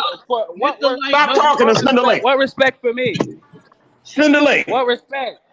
Send the link. I'm not out here to get no respect from nobody. What are you talking about? You know, I don't have the 3 words to you for now till I see you again. Send the link. Guess what? I got words for you too. Fuck you. Woo! All right. That's that new army, y'all. But anyways, the only reason I'm not coming out here to argue with that's nobody, name. man. Send the link. Send the link. Send the link. Send the link. Send the link. Send the link. See, people can't even send the link, nigga. People can't even have a send the link. organized Send the link. conversation Send the when link. you just say Send the link. Send the link. send the link. Send the link. Send the link. You doing all that talking and you ain't you BSing, bro. You BSing. Stop saying ain't no white man you gonna find out here talking about they gonna kill a black man before they kill. You're not gonna find white people don't talk like that. And then you just put yourself on blast by saying, oh, I know a person. Well, we want to see it. We want to see it. We gonna take BS man. That's what your name need to be now. You don't cuss me out. BS man. Send a link. Yo, You're not gonna. White people don't talk like that. They gonna. I'm sorry, man. I'm rant. Listen, we talk about this all the time, man. Like me and you, we have these conversations, man. It's like, and not talking bad about Jonathan or nothing, but I'm just saying, it's like we're the nicest fucking people on earth, man. We're willing to kill our own to protect the white guy, man. I mean, it's crazy, man. It's crazy, man. You know what? Send the link, nigga. Leave the link alone. I didn't hear any of it, but I'm just going after what everybody else said. Leave the brother alone. Leave the brother alone. All I'm saying is, man, you can't come in a group. You can't come in a group of black men and say, well, I'll kill black people before I kill white people. You know, we're going to pull your credit card on that, bro. You can't. And then not only did he not say it, he trying to defend somebody who said that. You know, anybody that said that doesn't even deserve a response. And all I'm trying to say is white people just don't do that. White people don't do that for black people. They're not going to be like, I'm going to kill a black man to protect white. Nah, they don't think like that, bro. It's like that's so far. And you know what? You know, Richie, man, I be trying to be cool this year and everything. But that kind of stuff, man, somebody has to pull his collar on. If I don't pull it, I tell you what, he won't get on this MF and do it again. I guarantee you that. Hey, could I say something, though? That has to do with the new training. Y'all remember basic and bivouac and all that when we came in, right? And now to go to before the promotion board and everything, right? They start putting other things in there like the Soldier's Creed. Have y'all ever read the Soldier's Creed? Right? It's ambiguous and it's all about serving the flag, serving a way of life. So whose way of life? I thought I was defending the Constitution, not somebody's way of life. See what I mean? That's this new doctrine that they're training them with. That's why they're kind of more soft-skinned than us. Remember they used to cuss our behind out? Look, y'all, when I first came in, I thought my name was D-Weed. I don't know if I can say the word on here. I don't know. But, you know, that's what the drill sergeants called us. You couldn't call nobody no name like that now. You ran that man off, Flip. You know, it's... Jonathan? Yeah, they can't. This generation can't. No, but we got Stevie Wonder up in here. Wow! Don't make me turn on my keyboard. Hey, tell him, brother, I'll turn the keyboard. Well, Stevie Wonder. I'm just joking. Trying to make me lose the crowd. Oh, dude, I can play. But Jonathan just smacked a 50 on you. But man, I hate when people say stuff like that. Man. Oh, there you go, Mr. Cinderland. He said he ain't got time for you, man. That's it right there. Shout out to Jonathan, man. Hey, sometimes it's okay to backtrack, man. You know what I'm saying? Now, military have that gang mentality, man. You all have to understand it, that they have the gang mentality that they all, for one, they all support their brothers. So I understand the frame of mind. All right, Raj, you got to chime in, man. What you doing over there, man? You sleeping? No, Raj, you he still said on? send the link. I'm gonna let this brother Bellagino come in, man. He been trying to come on in, so I'm gonna pull you back in a second. Go ahead, man. Shout it out, bro. I see you got your military stuff on, man. What's up, man? Send the link.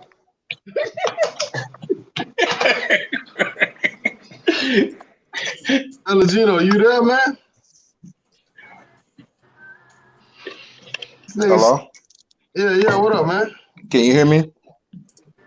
No, I can't All hear right, you. man. My phone is hearing me. Yeah, I was hearing the conversation. I heard some good stuff, but I think like people were unable to make the difference between the historical perspective, the benefits, and the camaraderie and things of that nature. Dudes are, they kind of got certain things confused. Just because you benefit from something, and one of the brother, I think he said something about, we should be also holding the military accountable. There are white brothers, in veteran organizations. They advocate holding the military accountable. So I kind of I feel like sometimes us black people, because we're coming from such a low place, historically, sometimes benefits we enjoy from the military and things of that nature, we kind of let that get us blinded of the some of these other things. I heard dudes, one of the main things dudes were saying was the U.S. passport. Yeah, the U.S. passport, you can travel with it and stuff like that, but you have to and I know people are going to disagree with me on this, but it's also U.S. passport and these European passports is also a big part of the big scheme and representation of white supremacy. But when you're a Negro that just think at such a low level, you just see the little butter biscuits or benefits that you get from the military, you kind of lose sight of that whole thing.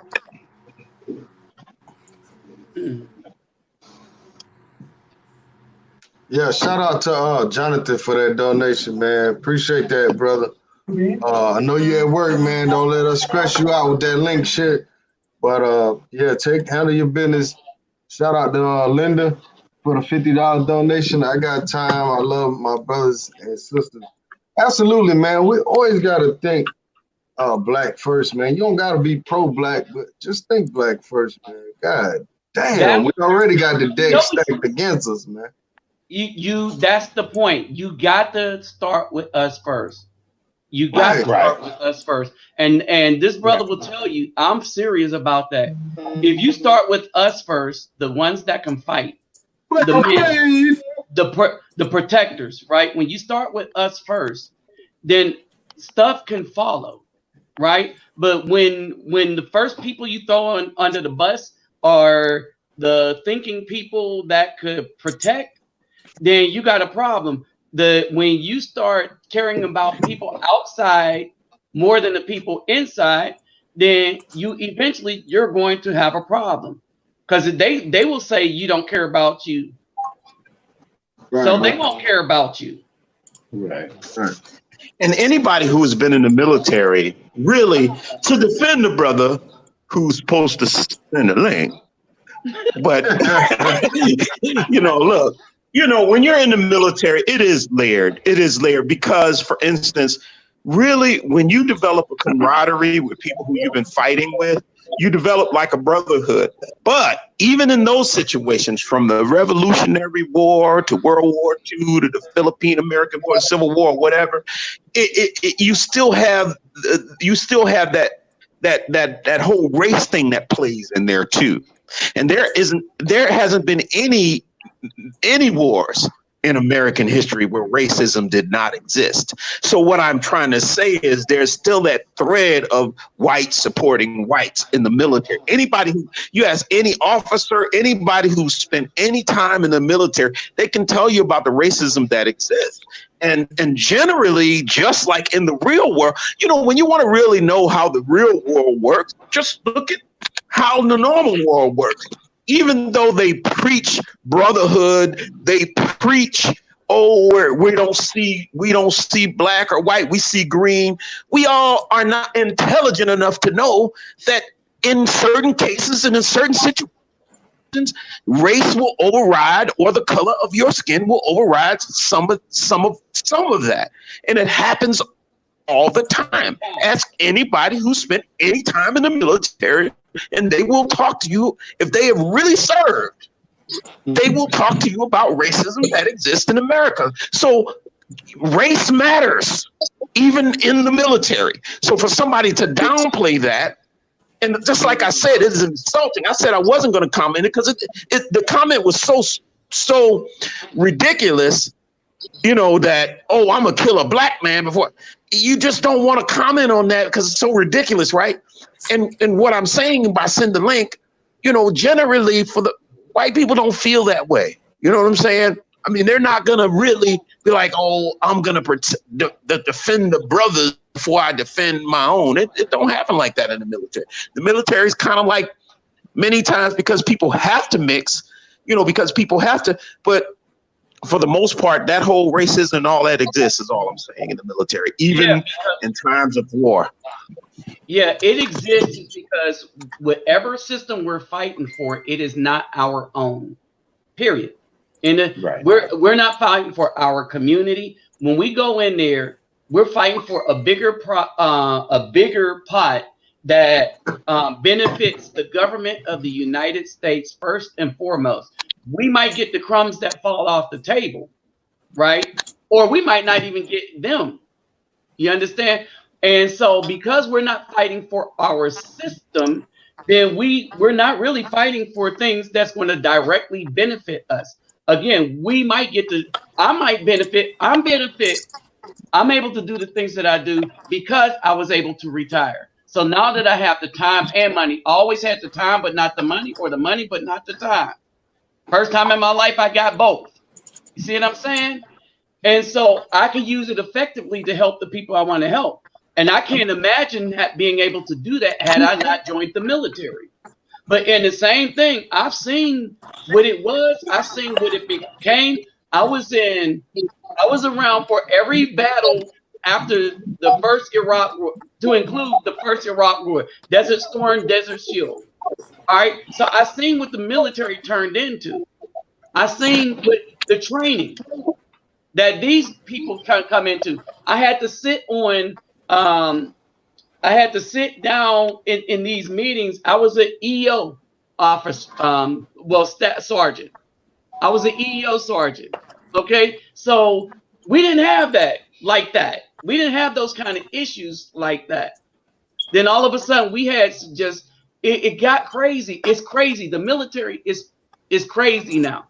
And the brainwashing that a lot of our youth are going through, where they would rather die and support the system than to take care of their own community first.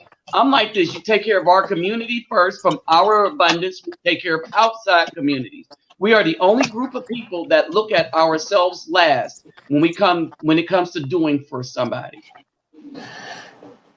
Man, I think that question that Domain put out, man, should be answered, man.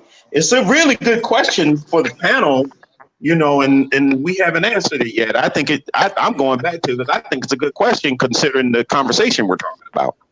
What was the question? I was late. Hey, Rich, do you see it? Could you post it again? He was saying that how does fighting war? There we go.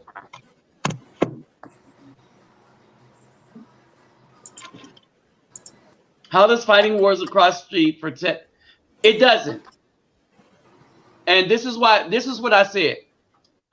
Fighting wars is about protecting our interests, but the only thing that protects our freedom in the United States is people that believe in the piece of paper called the Constitution.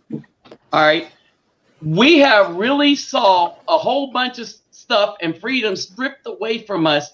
If you haven't learned anything, how easy it is for people to allow freedoms to be stripped away out of fear. And this fear was behind a virus with a 99.9% survival rate. Better than any other, a better survival rate, better than any other pandemic, epidemic that has ever hit, right? But so afraid was us that we allow a computer geek to shut down the world, and everybody was okay with it. All the armies in the world didn't have nothing to do that. When we go overseas, we're fighting to protect interests of the United States, whatever they may be. The only way to protect our freedoms is to make sure nobody tramples on them here, whether it's us, them, the other, the government, particular groups, or whatever. I See, would just like, can I say something real quick? I think what we lose track of is the tool. The military is just an institution that can be used as a tool. And I think that's one of our biggest problems here in America. A lot of the problems, we don't approach them from a systematic standpoint to understand how to tap into resources and how to use these special tools. You know, the certain tools will give you access to certain other tools to get things done. Because when you look at like World War I, World War II veterans, they were coming back getting lynched. Yep. You know, I mean, many of them in uniform. And when you look at the GI Bill, you know how hard we had to fight to finally get the GI Bill. It wasn't for all veterans. So when we having these conversations, you know, we lose sight of a certain aspect of the conversation is that the military is an institution. A lot of guys said they benefited. That's what it is. It's just like we'll go work for UPS. You spend 20, 30 some years, then you're gonna get a nice retirement. You get whatever. It's just the military, DOD structured all these benefits, veteran benefits, they're structured different ways. It's the same shit. Many of us, to be honest, if we could do what the military gave us without going to the military, we would have not been going to the military. I mean, you know, we need to be honest with that. And I understand how brothers, you know, who probably have you know, who are from a different generation, if they're from the Vietnam generation, they got drafted and things of that nature. So I can understand, you know, some of their perspective might be a little different. But you have some of us pre-millennials and millennials, it's different from us. The view is different. And then now with technology and everything we're now seeing in this country, in what we're living and what we're still living, you can't really say all the blood and all the sacrifice we have made as Black veterans, you know, really, I mean, we can say that's what guaranteeing our freedom. Look at what's happening to us. We aren't free. We aren't free is because the military don't make us free. We were more free in the 50s and before that, when we were in charge of our own communities, when we were prospering.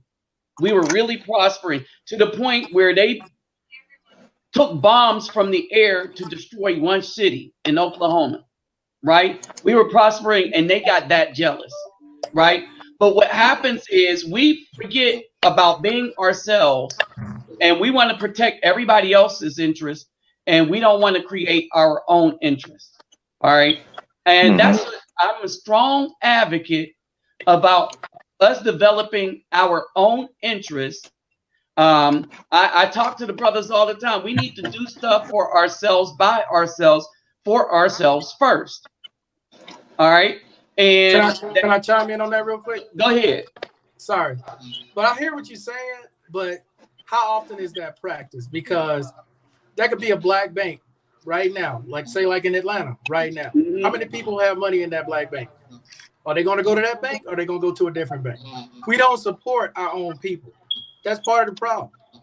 It's kind of like when I got started in business and when my cousin got started in business, Black-owned businesses, we go to other businesses or other people who are supposed to be You know, in the black community, no help, zero help. But you go to other outside sources, they can't wait to help you. Okay. So I'm trying to understand where you all are coming from with this conversation. When we need to keep everything in house and build our communities and do these different things. But whenever you try to do that, you can't get anybody to come along. Like right now, I got one other brother, Jonathan, Big Moose, that I'm going to do an investment with. But can I get anybody else from this group to do it? Probably not. Because there's always excuses. There's always, well, I don't know, this, that.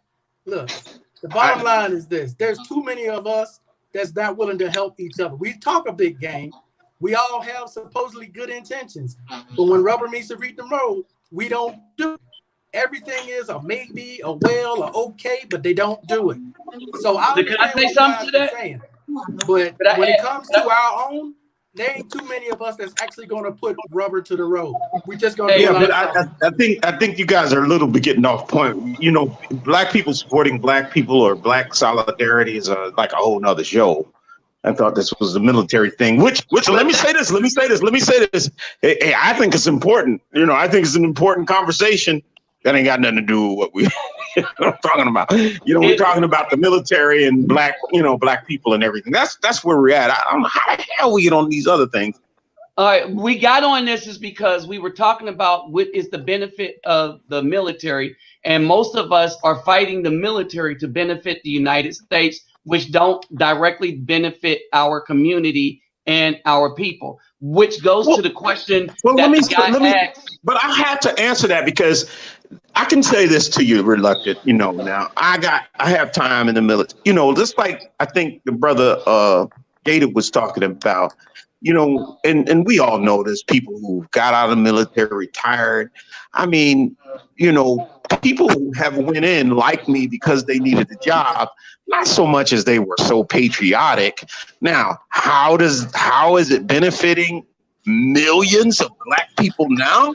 Especially people who made it, didn't die, didn't get killed or didn't get shot.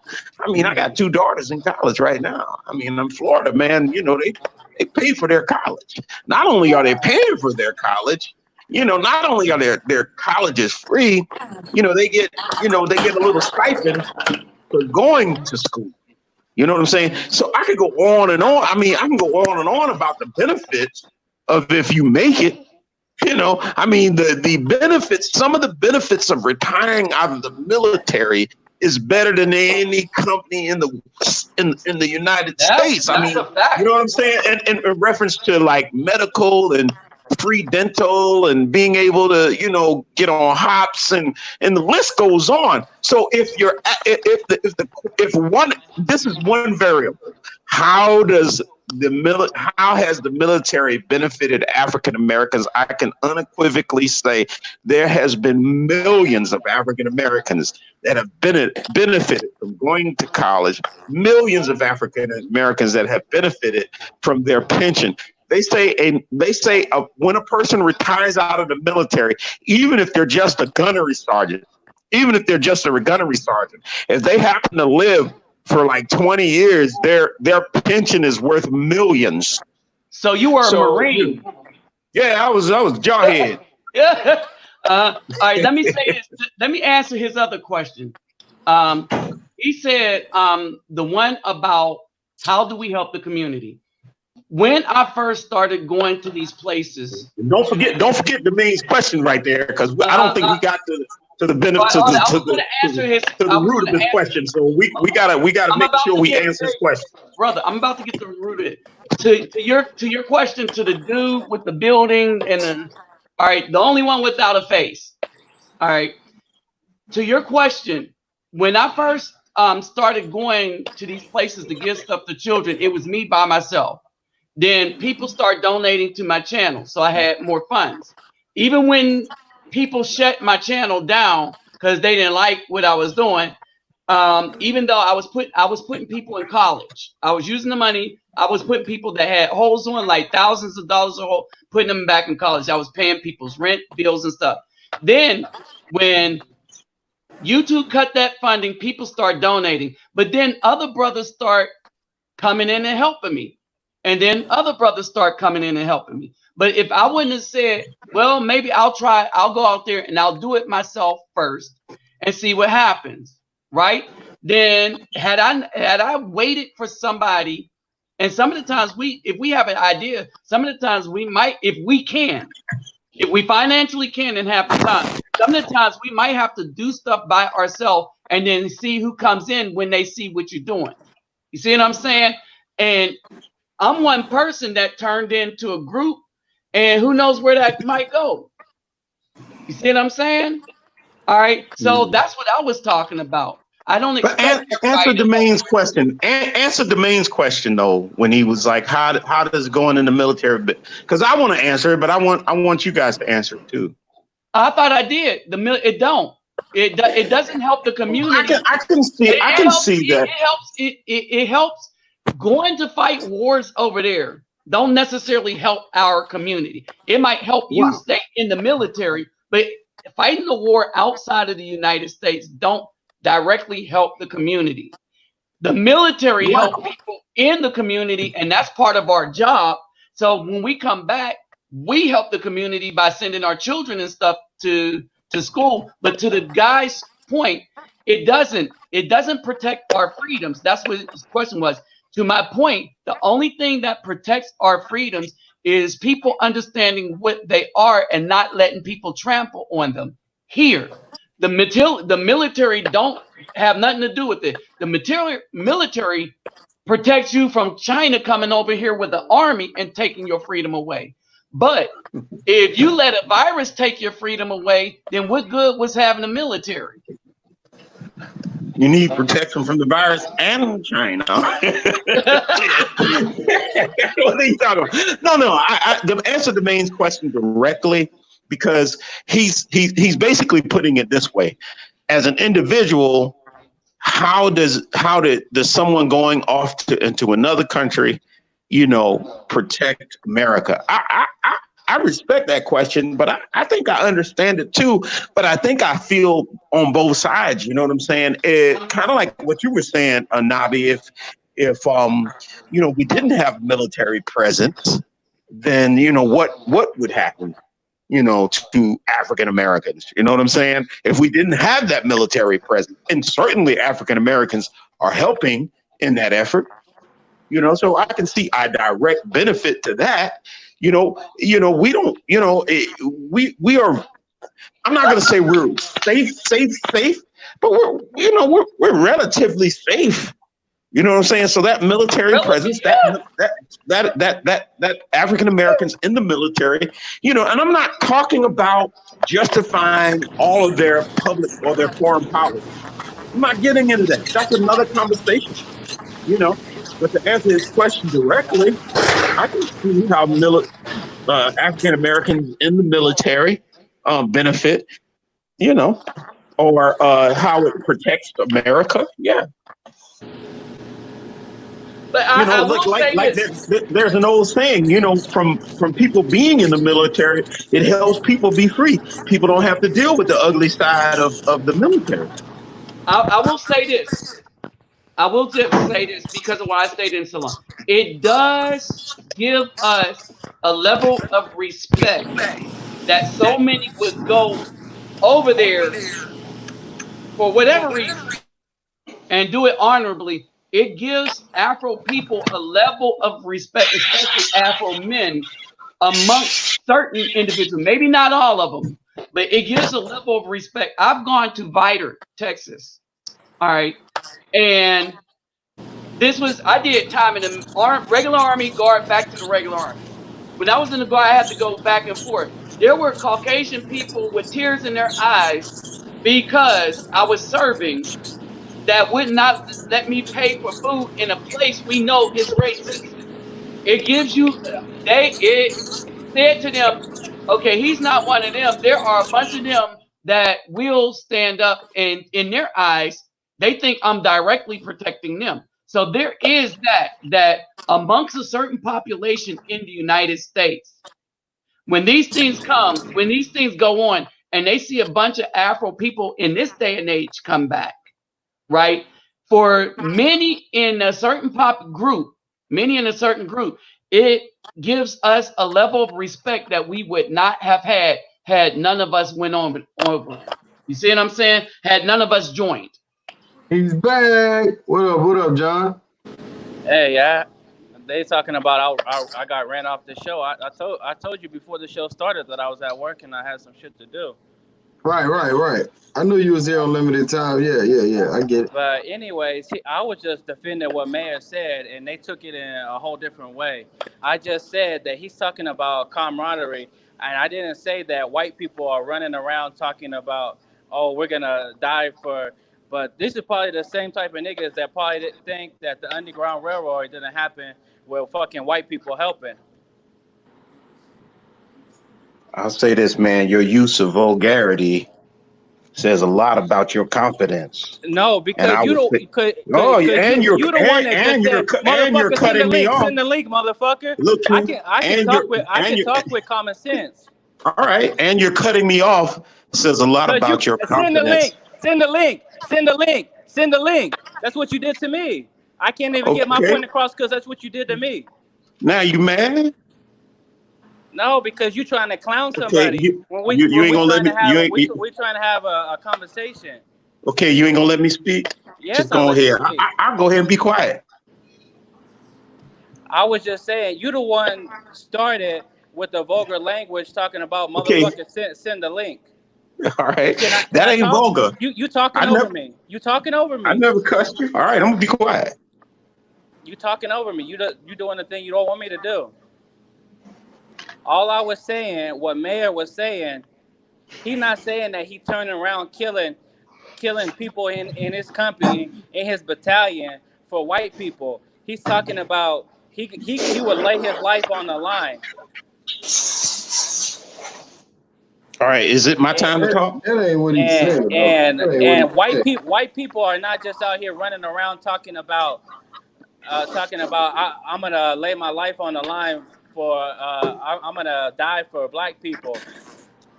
But if you think people are in units and battalions and companies together and they're not willing to die for each other, that's just a blatant lie. But now you can I talk? Okay. Yes. Certainly, we ain't going there. But I'll say this, and don't get mad, don't get upset, and don't raise your voice. I'm gonna talk to you like a young man need be talked to. I'm gonna talk to you like respectfully, but I'm gonna tell you the truth.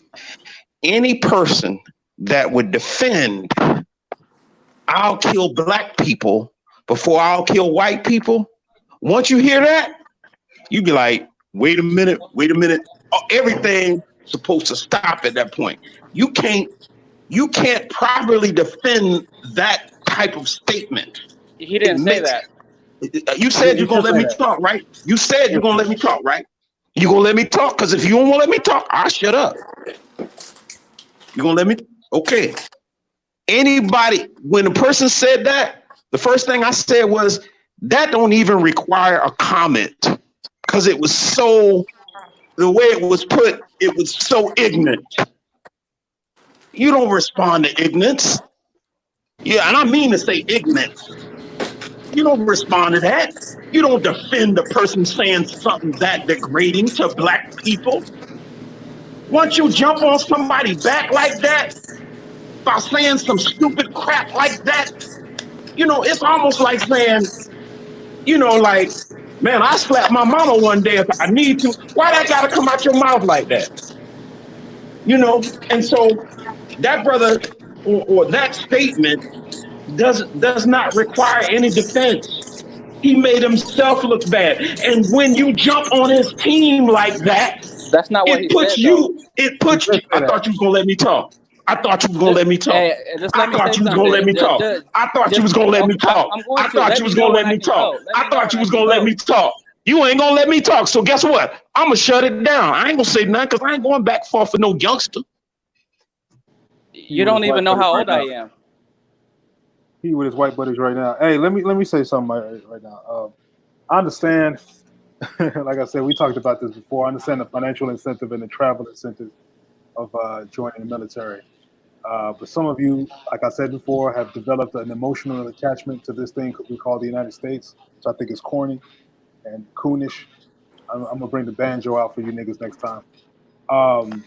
And he did say that to the guy who has his avatars in his military uniform. He did say that. Um, I would like to appreciate brothers like Micah Xavier Johnson and Christopher Dorner. May Allah be pleased with them. And I would like to also give commemoration because I know today is the day after Memorial Day to the brothers who fought in Vietnam and came back with their skills and taught the younger brothers the skills they learned in the military. Those are really the only veterans I have any respect for. The ones who used the skills that they learned in the military and came back and taught uh, the youngsters what they learned. The spooks that sat behind the door. The spooks that sat by the door, if you will. But y'all are talking this. I have solidarity. There's no solidarity with white people, individually or collectively. None. So all this, I have a white comrade. We fought together in Afghanistan or Iraq or whatever. All that's bullshit. Your comrade understands that he lives in a system of racism and white supremacy. He understands the benefits, privileges, and access to resources that you don't have. And he's not really your brother. I don't know what all this white brother bullshit. So I should just say fuck my mom then. Is your mom white? Yeah. Fuck your mom. Yeah. Okay. Fuck you. Damn. Ooh. Come on, man. No. Come on, we get too personal, man. Come on, man. We understand now. We get it. We get it now. I get it now. You're mixed, right? You're biracial. Yeah, my dad's black. Makes perfect sense. Makes perfect sense. I don't need any explanation of anything else. I didn't know, but it makes sense now. Hey, you know, if your dad's black, it don't matter if you mixed or not. You fucking black. Yeah, I understand that, but you probably got some type of influence from your mother. Because I grew up in the ghetto, man. What are you talking about? That don't mean shit. Ooh, okay. Well, y'all. This don't even make. Hey, Rich. All right, man. It ain't got nothing to do with nothing. That doesn't mean anything. Your parents have more. See, hold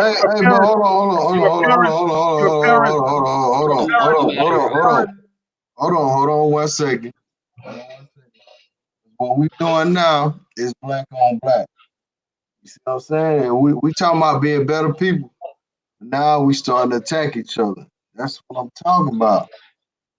Let's kill that, man. Let's change the subject. I did not attack his brother. I attacked his mother. So that's attacking the brother, man. Well, whatever.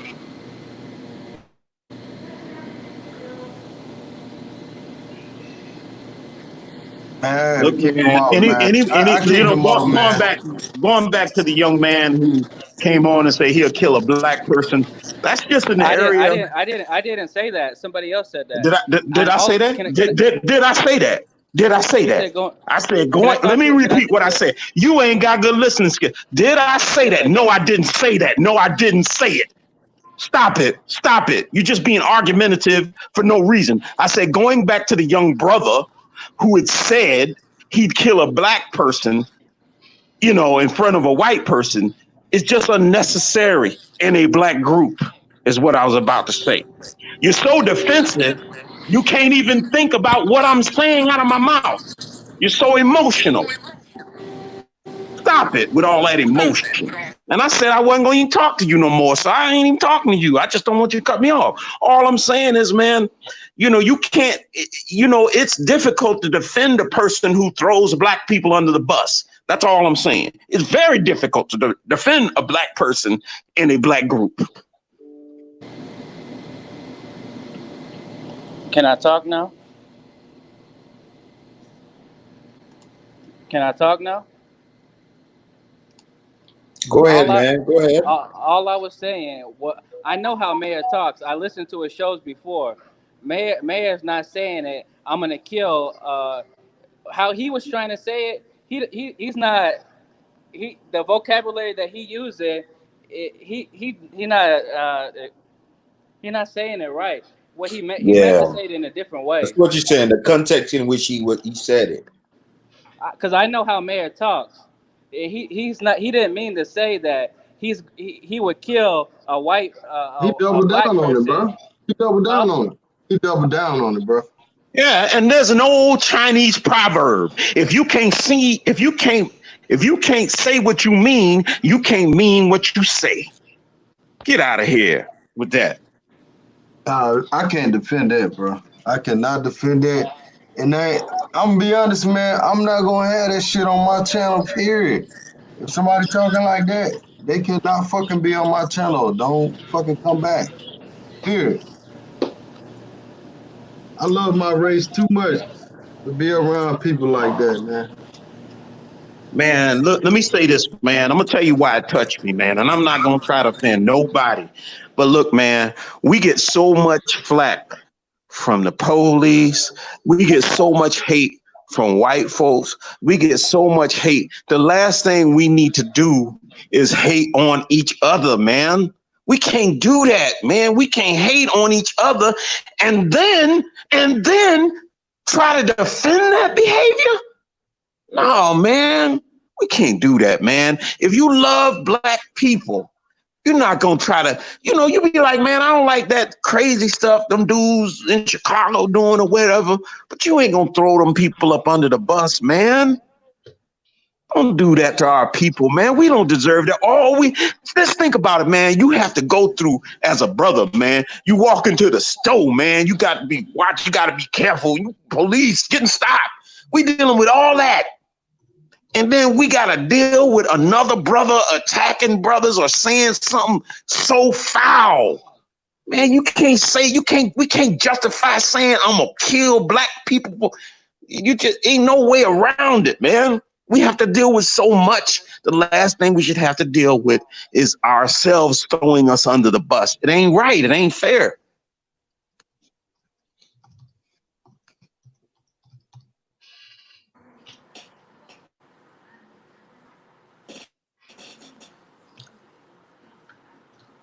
Wow. That was a lot. Yeah, but the only reason why I wanted to come on the show was just to talk about I didn't like people disrespecting the military, and that's the only point that I had. I don't care about what people talking about. If we fighting for this freedom, for that freedom, what we fighting for, people are really out there putting their lives on the line. That's the only point I had to say. I don't, I don't know all this other bullshit that people are talking about. I don't know what the hell they talking about, man. This shit is fucking crazy, man. I knew it Telling was people's gonna be a moms fuck you controversial and shit, show, man. man. I knew it was gonna be a controversial show.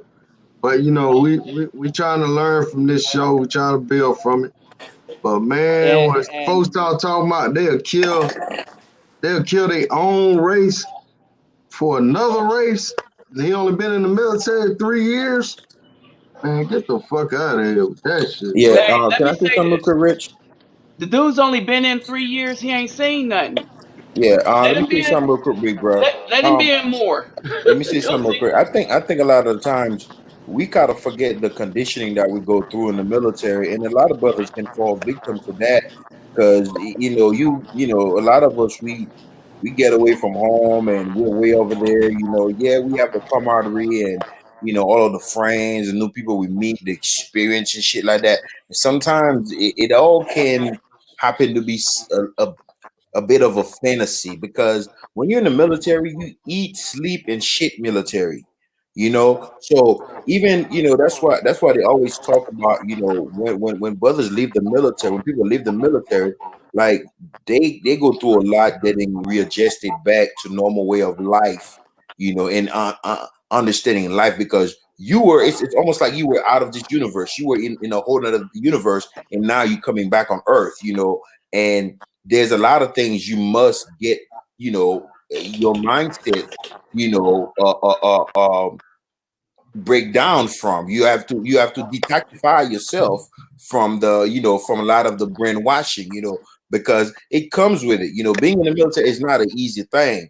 And in order to be in it, you have to be in it mentally, physically, all the way like that. A lot of us, when we kind of get away and we got out, get our little benefits and things of that nature. We gotta let that blind us a little bit, you know, and some of us can never fully come back to the reality that the whole community as a whole live. I agree.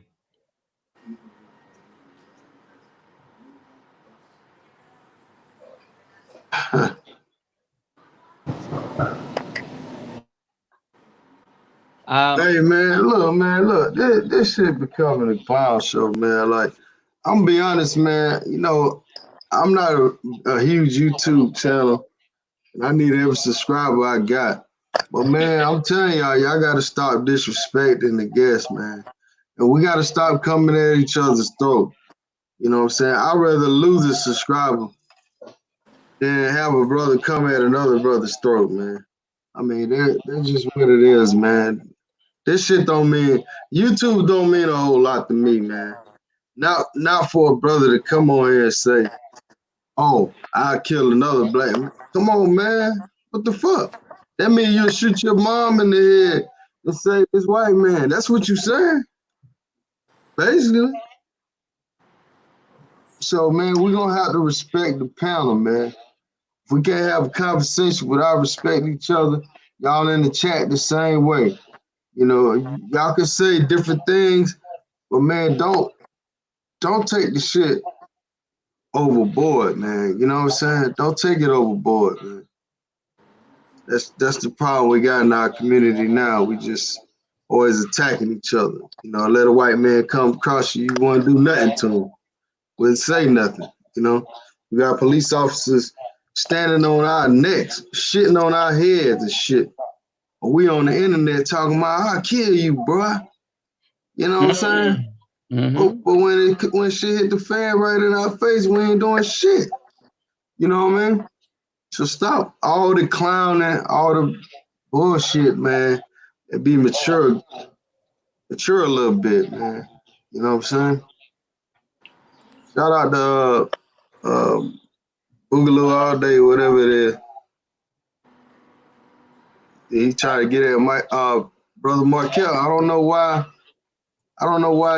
Why you trying to get at this man? What did this No, man let do to him you, come man? on at me. No. I still don't understand Post, what no, did no, he no, do no. to you? You No, know? post everything. No, post everything he has. I would love to meet that clown because he's supposed to be here in Medellin. See, that's the problem. A lot of these brothers online talk a lot of shit. But not one of them gonna step to you in person and say what they said online. Not one of them. Now this clown is supposed to be here in Medellin. I'm in El Poblado. Bring his ass to El Poblado and say what he said online. I guarantee you he won't do it. He can sit there and try to donate and say, I'm only donating $4. Richie Rich, how many times have I donated to your channel? How much have I Shit, donated to your every channel? time like See, for he a like pocket watcher. past 6 months. You remember we was talking about pocket watches? That's a pocket watcher. That's a clown ass pocket watcher. That's all he is. That's all he's ever been. He goes from the DR to here and he snitches like a bitch. And then he gets online and try to make it seem like he's so cool. He ain't shit. All he is a person online who's a troll and a coward. Yeah, I think Hell, tell us how you really feel.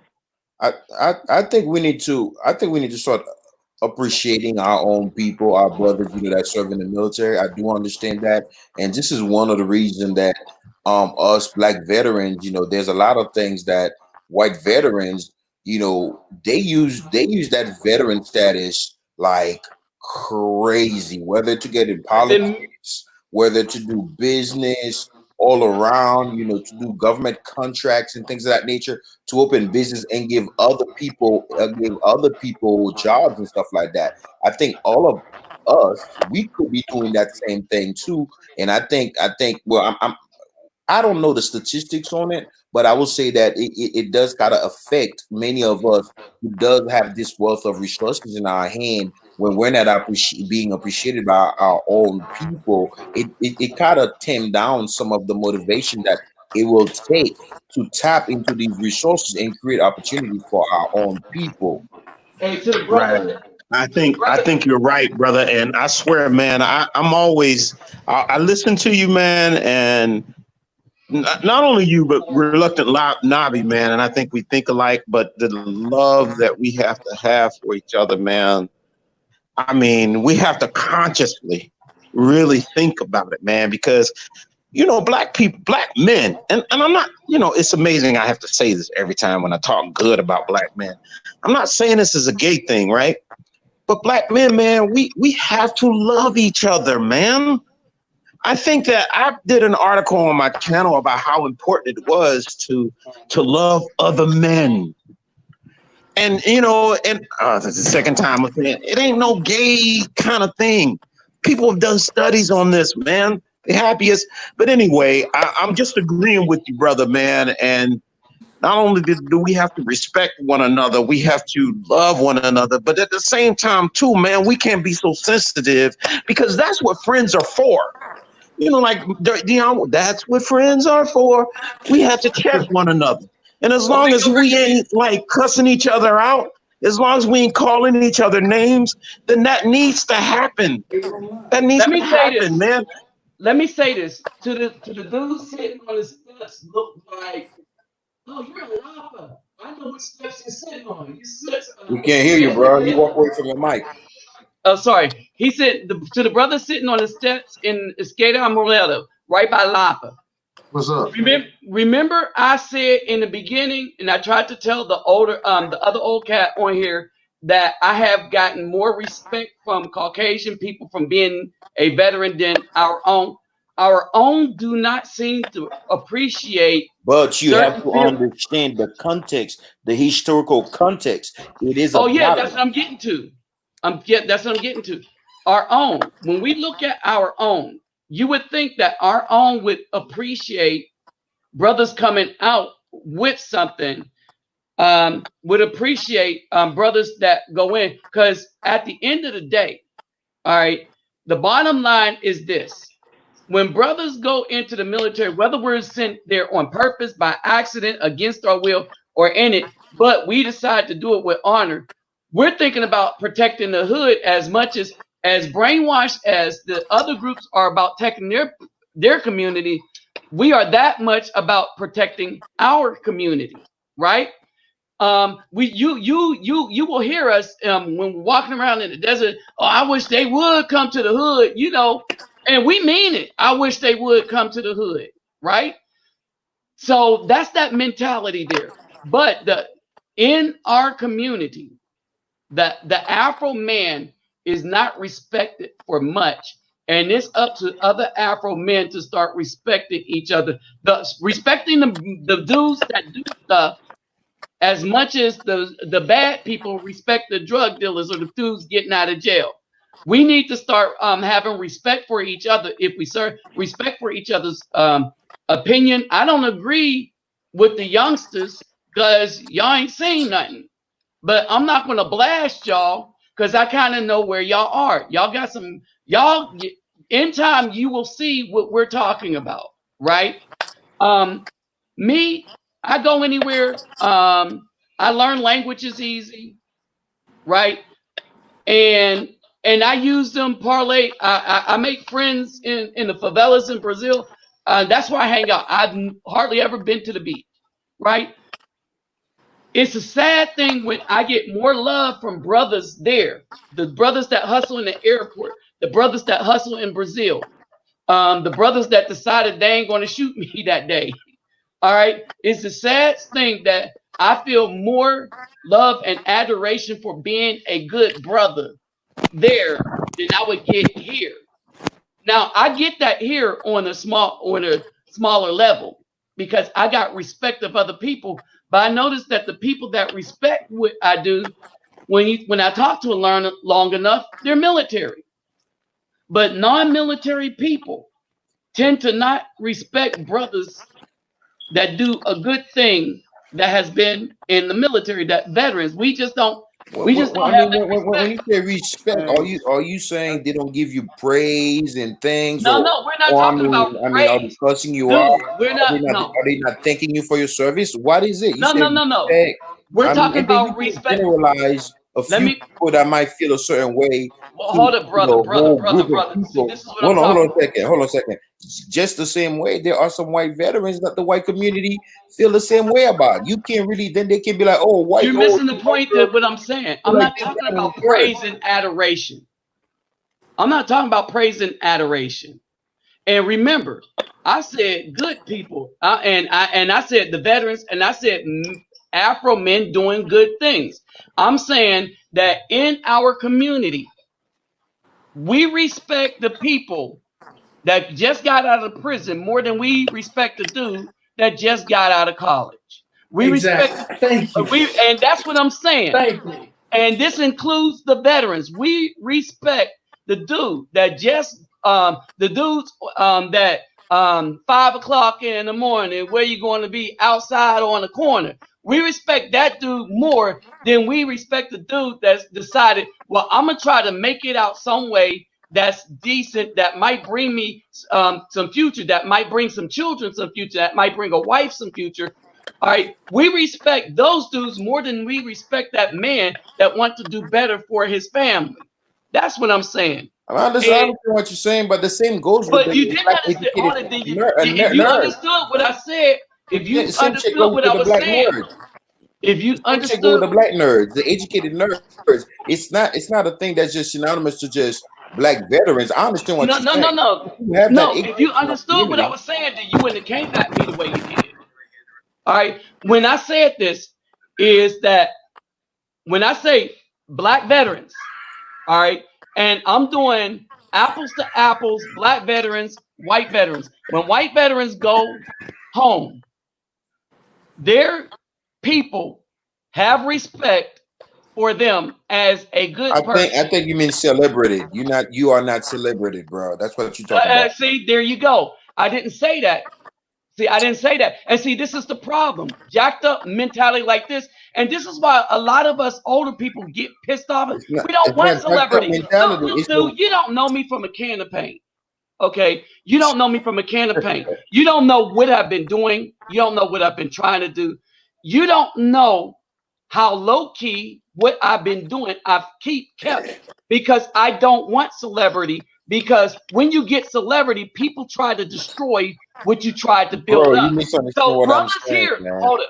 Brothers here, there are some brothers here that know exactly what I do.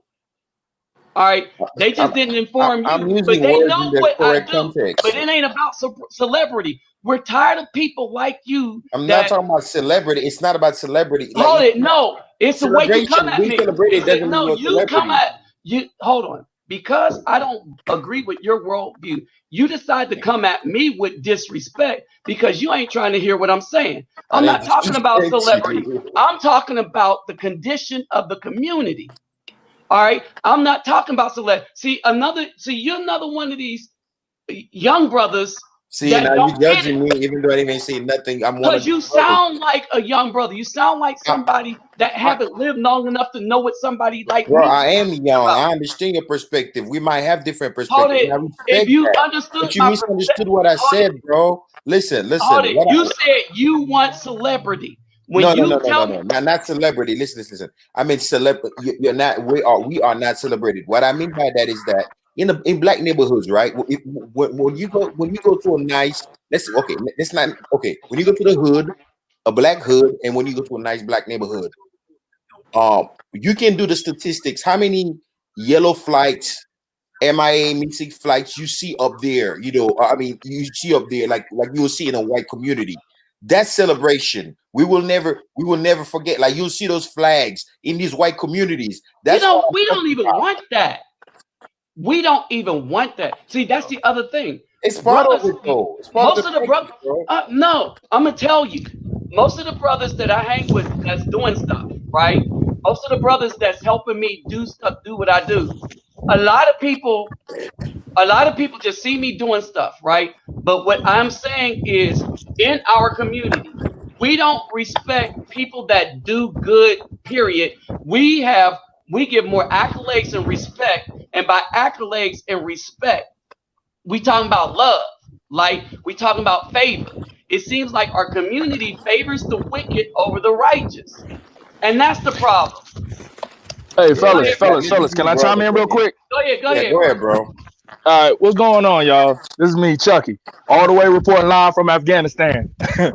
Hey, so I understand. I feel with like with the brother in the middle saying that us as black men or like as black people, we tend to praise the drug dealers, all the adult boys and like stuff like that. I get that. When you have a brother doing something positive or like anybody black doing positive, they're deemed as then like looked as like a clown or like lame. So I understand what he's saying, but that's us. But that's not all black people. Yeah, You that's know, what I'm saying.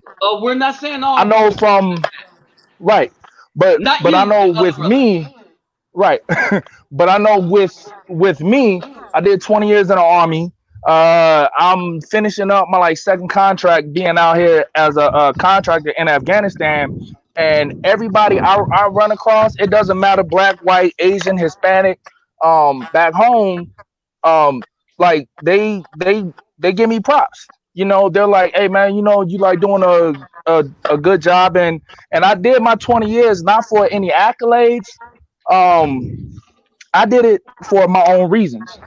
And with the subject of people like you know, brothers, do we really did we really join the military to defend the country? You have some that do, but you know, when you ask that question, you got to ask that question across the whole spectrum, because not all white people join the military Exactly. Mm-hmm. to for their country. Not all Exactly. Asian people. It's we all have our own selfish reasons. Like for instance, my own reason, I can give a hey, I love the U.S., but I can give two fucks about the U.S. Hey I man, be did it careful, man. for You got that nice contract. Don't be playing around now. nah. It's I mean, all right. So I love the U.S. I love my country. But I joined the military to preserve the freedoms and the way of life for my family. I can give a shit about Joe Blow up the streets family. I did it Mm-hmm. mainly so that my daughter, that you know, she can enjoy the liberties and the freedoms that everybody else has, or quote unquote, she can, The and benefits. we all can, right? So, I mean, through it all, I mean, it's a pretty good gig. Well, it was a pretty good gig. I'm not gonna lie, but we dealt with so much. Well, I dealt with so much bullshit. Excuse my Ah, language. hold I up, brother. dealt with Hold up, so let me much. ask you this question. When did so you was in almost as long as me? When did most of the Yeah, bull occur? Like you before, talking about? early or later? Oh When? shit. Are you talking about how like with the military started changing, Yeah, you Yeah. talking about or? When did we catch the most hell? oh, Oh The most man. BS. The most BS. The most BS. The In most the BS. nineties, in the nineties, in the early nineties. well, I came in '98. Okay. So yeah, so I was in from like '98 to like 2018. Like I just retired in 2018. Okay. So the early '90s, I don't know. I But so hold it, was hold still it. in high But school, brother. hold it. So what about 2006, 2000, between the 2000s, the early 2000s, Oh yeah, 2004 to 6? we was brothers. We was on some like with the military was on some bullshit. But well, early in 2000, I was in Fort Hood. Now, when you say from 2002 to 2004, hey, bro, I was stationed in Germany. So, hey, life was good. I already know. I already know. But but I deployed like 5 times. Been to Iraq 3 times. Been to Kuwait once. I was actually in Kuwait during 9/11. Hmm. I deployed out there August 2001, and we was out there because I was with a field artillery unit. I was a 91 Delta the whole time in generator mechanic, Oh, and okay. it's just like, you know, it was a lot of bullshit. I have dealt with racism within the military. I've dealt with That's a what I'm lot saying. Hmm. ever since AIT. I was called a monkey in AIT. Wow. I got pulled over um by state troopers in West Virginia. I got pulled over by police in North Carolina. I got pulled over by police in Texas. Texas was the worst. But all Mm. I'm saying is, like, it's, as a black man in the military, I learned that they really don't give. There was a study that showed that black soldiers receive harsher punishments when it comes to Article 15s than than our counterparts of I've been the trying to fair tell lighter people. skin. I had a And let me Could I add something? I had a female because they were mad because I was running a lab as a black person that passed I was at the time I passed the ASCP certification. I was one of only 4% of the people in the military that passed it. Right? I had mhm. Caucasian civilians got mad because I passed it. Right? And then they got mad when I was over them. Civilian Caucasians threatened to stab me, and the military came after me because like I was a problem. And when they talked to everybody, they was like, "No, he good. She's the problem." Let me answer the Yeah, brother. The freedom in this brother asked something about freedom. Does freedom equal benefits or something like that, right? And I wanted to ask him, if you have a bunch of benefits and you might not have had, can you tell me, For the is there a difference. difference between freedom and benefits, right? There is a difference between freedom and benefits. Benefits are just tools that you get. All right. Freedom is how you use the tools. Like, you can get a bunch of benefits, but then do something that in yourself in Leavenworth, you won't be free to use your benefits, right? yeah. Benefits are If tools if that you in Leavenworth, you don't even get the benefits when you get out. there it is. There it is. But benefits are, I tell people this: benefits, money, and all of that stuff. Money is a tool. Benefits is a tool, right? You figure out what you want to do, right? And if you do what you want to do, that's what freedom is. Freedom is the ability to choose what you want to do, choose how you want to do what you want to do. All right. And the benefits are a tool that might get you to that station where you could do, like right now. I go to Brazil, I give stuff to children, I give stuff to people in the hood, in the favelas, right? The only reason I could do that because I have a steady income from my retirement, right? And I have the money at the same time. None of which I would have gotten had I not given up some freedom to do what I wanted to do, right? But by giving up some freedoms for that 20 years, I now have the freedom and the money to do what the hell I want to do, right?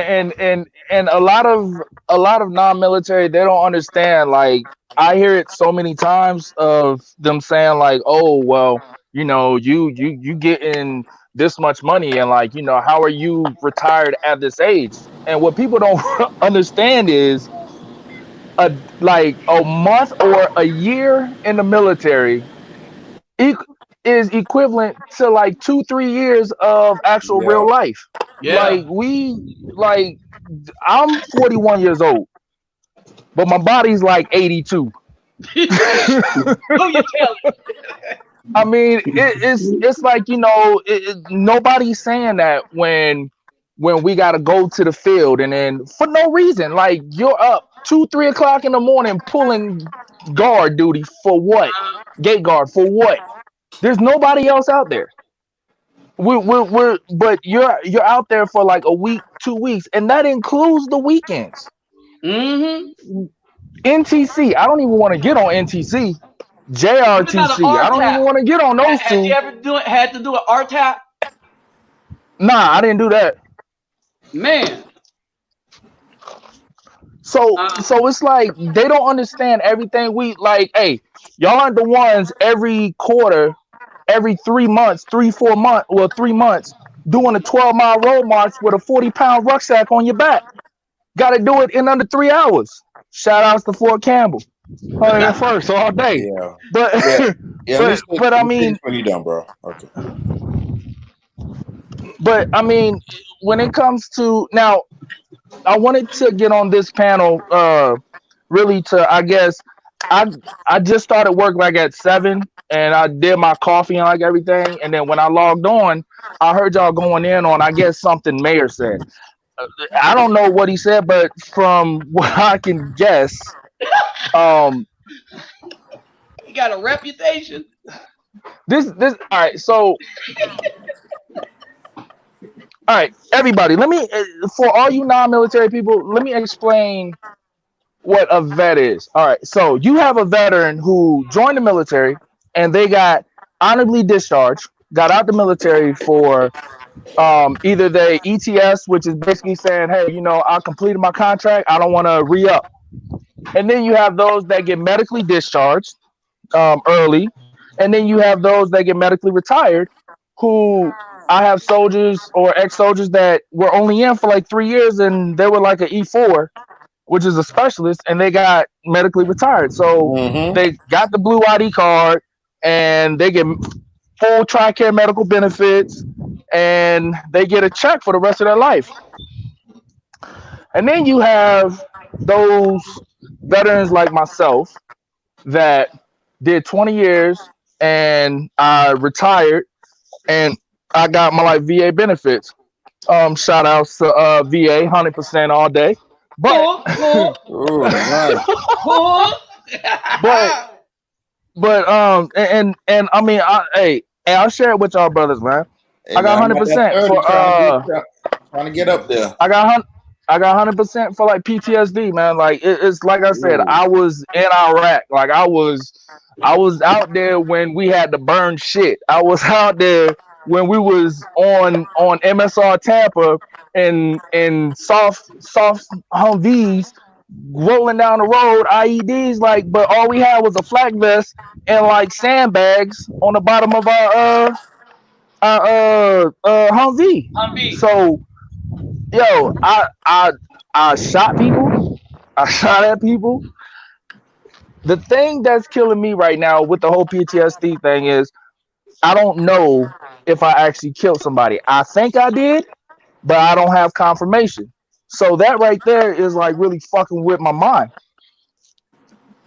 So with saying that, you also have on the other side of the spectrum, you have some brothers or soldiers that get dishonorably discharged.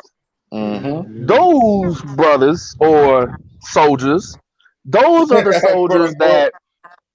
that when they get kicked out, you get kicked out for uh doing dumb stuff, Like coming hot. smoking weed, pissing hot, uh Beating their so wife, much stuff, DUIs, adultery, like domestic it's violence. domestic Fighting. violence. It's so much you can get kicked out for. And when they get kicked out, first of all, you have a lot of and for the brothers that are on this panel that was in the military, you can agree that you meet a lot of people with made up lies when they come in the military. I have never seen so many gangbangers. I've never seen so many Bloods, so many Crips, so many GDs, so many all these gang members in the military. I'm like, it's, and then I'm me myself. I never grew up in the hood. My pops did 26 years in the Air Force, and like I grew up like middle class. I was like medium to lower middle class. Like I was an Air Force brat, but I've never, the whole time, man, never claimed to be something I wasn't. And that's what a lot of these cats do when they come in the military. I think that's a new When thing, they're brother. in, yeah, and, no, that's old. It's been in ever since I That's came old in. generation too, No, because I'm saying when I say it's a new thing, it wasn't like when I came in. Quite literally, I came in. Mm-hmm. I grew up in the orphanage, right? From the orphanage, I aged out. So I went to college with no GED, high school diploma. But while I was there, I took a class for fire me, and they had me go do some stuff at the VA. Them Mm-hmm. guys, them old school cats directed me. They said, join the army, make a man out of you. I wanted to be a man, you know. That's why I joined the army, make a man out of you. And they said 3 meals a day. I was like, yeah, I can do that. I'm thinking that the army is something you carry a gun. I was like, army is something you carry a gun for 2 years, you know. Then, you know, you carry a gun for 2 years, you come out, you did your thing, right? I didn't know, like, I was a lab tech my whole time. I didn't know it was like a job, right? And But so, you had good life though. Lab tech, no. brother. I We was in had a motor pool, bro. Come on. okay, when we was out in the field, we had air conditioning PMCS in the all deck day. beds, but in PMCS all day, bro. Your shit better PMCS. be 1020 standard. uh, hey, but You to look say like a that, motor. You look like a motor sergeant. okay. So when I joined, right, the basic training was the first thing I've ever completed in my life. All right, the reason why I got into the army in the first place because I had all these college credits. I didn't have no high school diploma or GED. I didn't know what a GED was. I was in the streets, right? It was Mm-hmm. easy to get into college if you were. So brothers made me smart, right? Smart enough to get into college, smart enough to get them credits under me. All right. So when I was coming in, right, it wasn't like that. It wasn't like you was pretending it to be anything. The army was kind of fun. I was glad to be at basic, but then again, I was living in dirt with a tent instead of in cars. All right. So this parlayed it to something else, and I started getting into this army thing, right? And then I started to benefit. Now, the one thing that was different was at this time, I was so trained by the time I went in by other men, and this is probably why I'm the way I am now. I was so trained by other men that I could take anything they threw at me verbally. Some of the physical stuff was kind of hard to deal with, but I dealt with it. The gas chamber didn't like it at all. Didn't like it. No, Shit, who did likes not the like. gas chamber? Who the hell All likes right, the gas chamber? no, but anyway, didn't see that one coming. So I get out, go to lab school. The army trained me to be a lab tech so well that I got smart enough to get degrees before I got Mm-hmm. the high school diploma. All right, so all this comes to this, right? And I look at a lot of things and I say it's different because there was a lot of old school cats that I listened to, right? And they developed my mind. And I don't see a lot of these dudes with fully developed mind. When I came Mm-hmm. out, I'm at 100%. And the truth of why I'm at 100% will always be at 100% is because I ended up with cancer. I thought I'd be Oh, dead by now. brother. Don't all brother me. I thought I'd be dead. Man, look at the life I live. Right? Look at the life I live. If I die like this, I'm good. Right? Mm-hmm. But if I die like this, I'm good. I got brothers in Brazil that I got love for. I did a lot, man. But my mentality was different because I had dudes train my mind, right?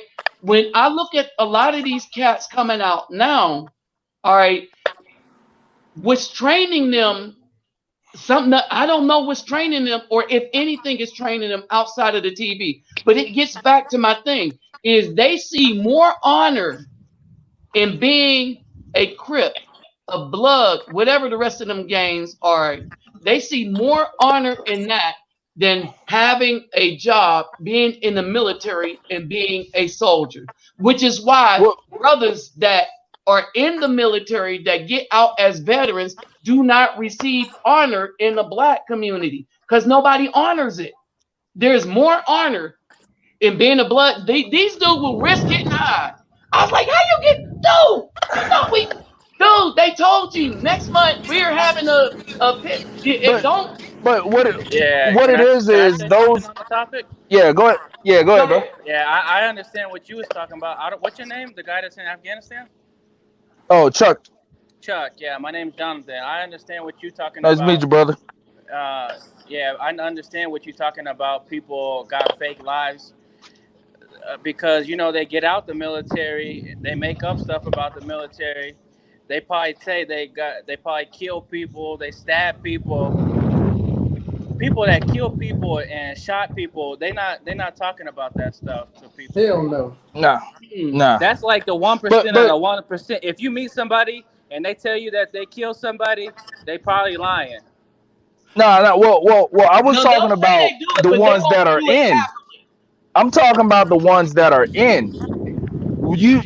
There's a like I've had my last duty station was Fort Hood, Texas, and Woo! shout out to All Fort right. Hood right now, cause Fort Hood going through some shit right now. Yeah, they But are. but I've had maybe 3 soldiers under me that they were all black and males. And I used to, as a black male coming up in the ranks, like I sat them down and I was talking to them. I was like, look, first of all, do I use the word nigga? Yes, I use it from time to time. I'm I'm trying to get out of that habit.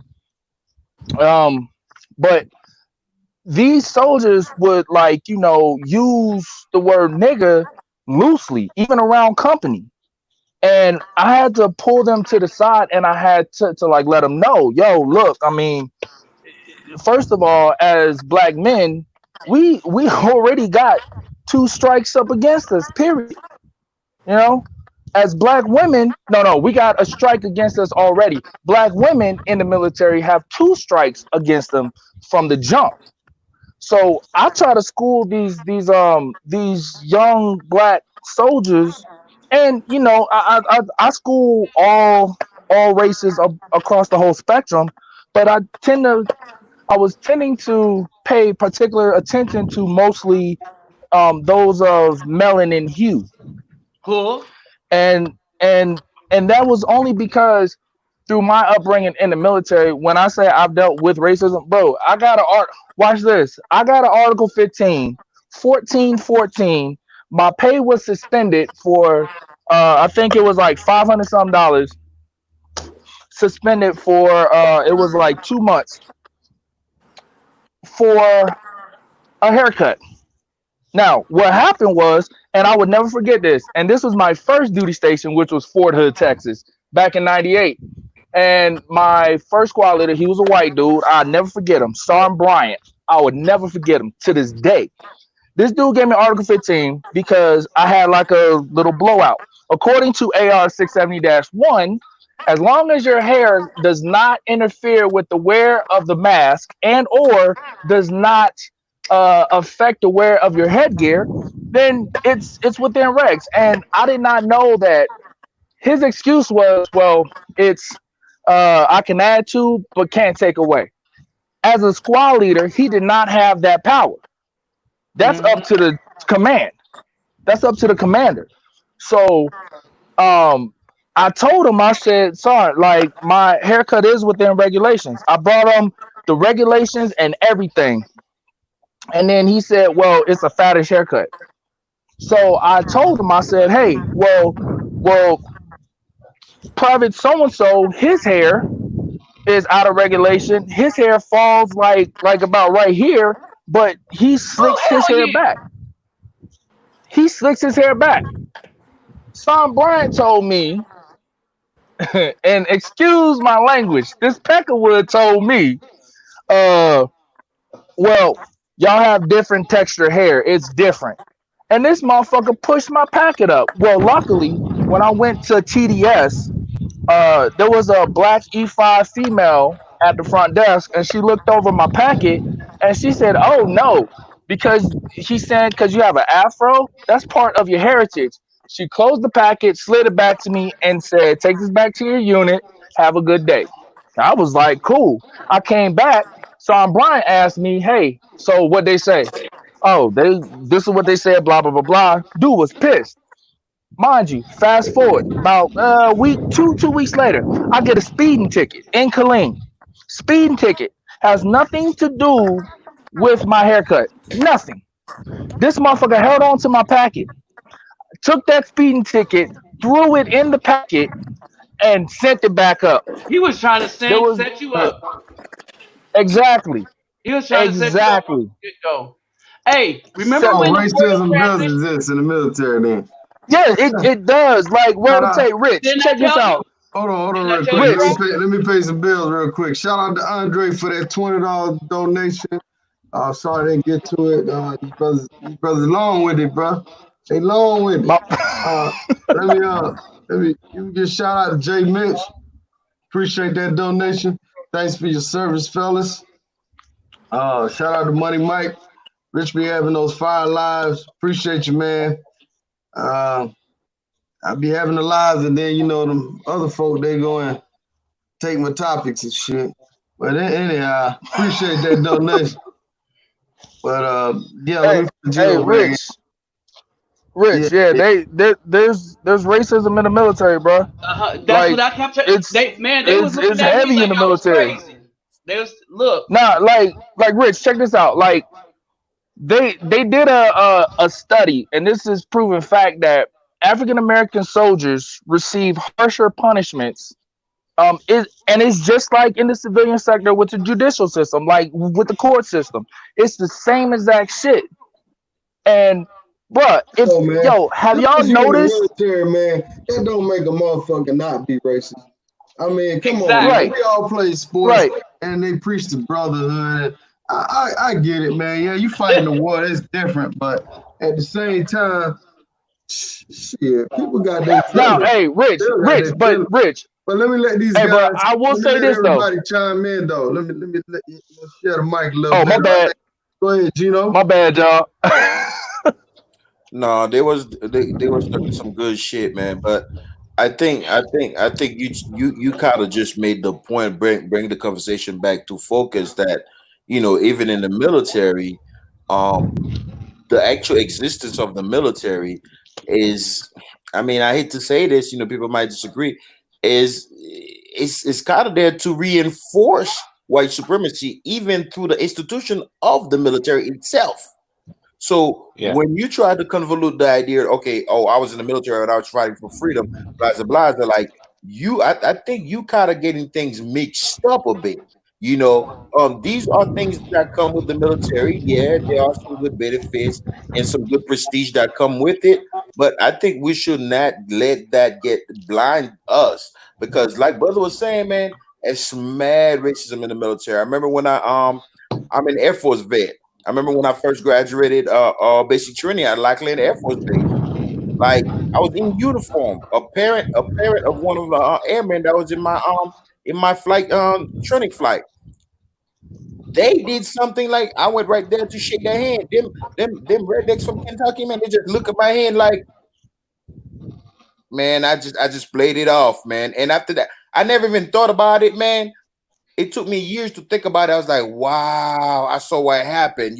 It's so many subtle racism that happened in the military that you don't really have time to think and process it because the type of job and what you're doing, the mindset that it takes, because you eat, breathe shit military, you don't really have time to like go on go at it at the microscopic level.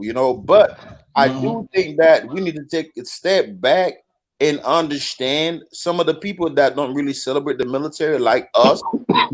It doesn't mean that they hate us or whatnot.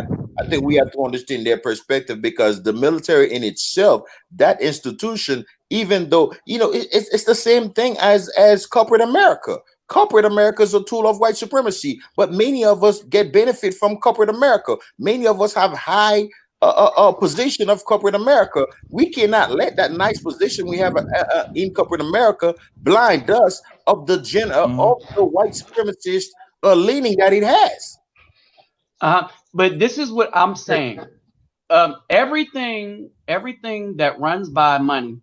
One of the things that I talk about on my channel is we have to come up with another way to trade outside of the dollar. Because no matter what you do, if your main means of trade is going to be based on the dollar, then you're under white supremacy because that's what runs it. That trade, right? But what I was saying, and the point that I was making is There are honorable things to do that may bring longevity to a family, a community, and strength to a community. And then there are things that destroy the community outright and quickly. And the point that I was making is we worship the things that outright destroy the community quickly instead of being able to parlay the benefits that some of us get from that system, whereby we can build up a better community in and of ourselves. The dollar in 1950 and before used to stay in the Afro community for 6 months. It barely stays 6 minutes, maybe 6 hours, right? 6 seconds. All right. Let me put a little break in here. Make sure everybody hit the like button. We'll show y'all a little video real quick. This is going down in Minnesota.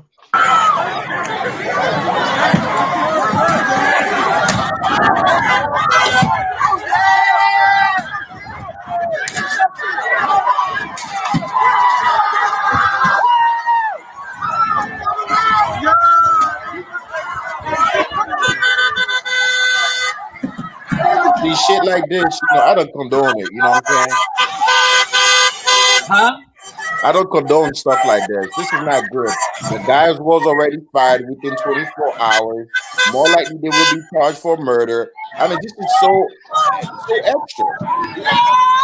But you know what? Well, we have to we be said, smarter. I don't mind extra. We could do extra smarter. I think they're doing it, not. I think by accident. I think the coronavirus is helping them. Let's let everybody chime in. Zaba, you still got Jonathan? I hate to cut you off. Yeah, man. Let me tell you something about it, man. We're going on 3 hours. So let me say this about YouTube, man. Can y'all hear me? Can you hear me? Yeah. Go ahead, bro. Yeah. We have to be careful because a lot of times when we say me and I, it's just boring. People don't really want to hear our stories. People want to hear subjects.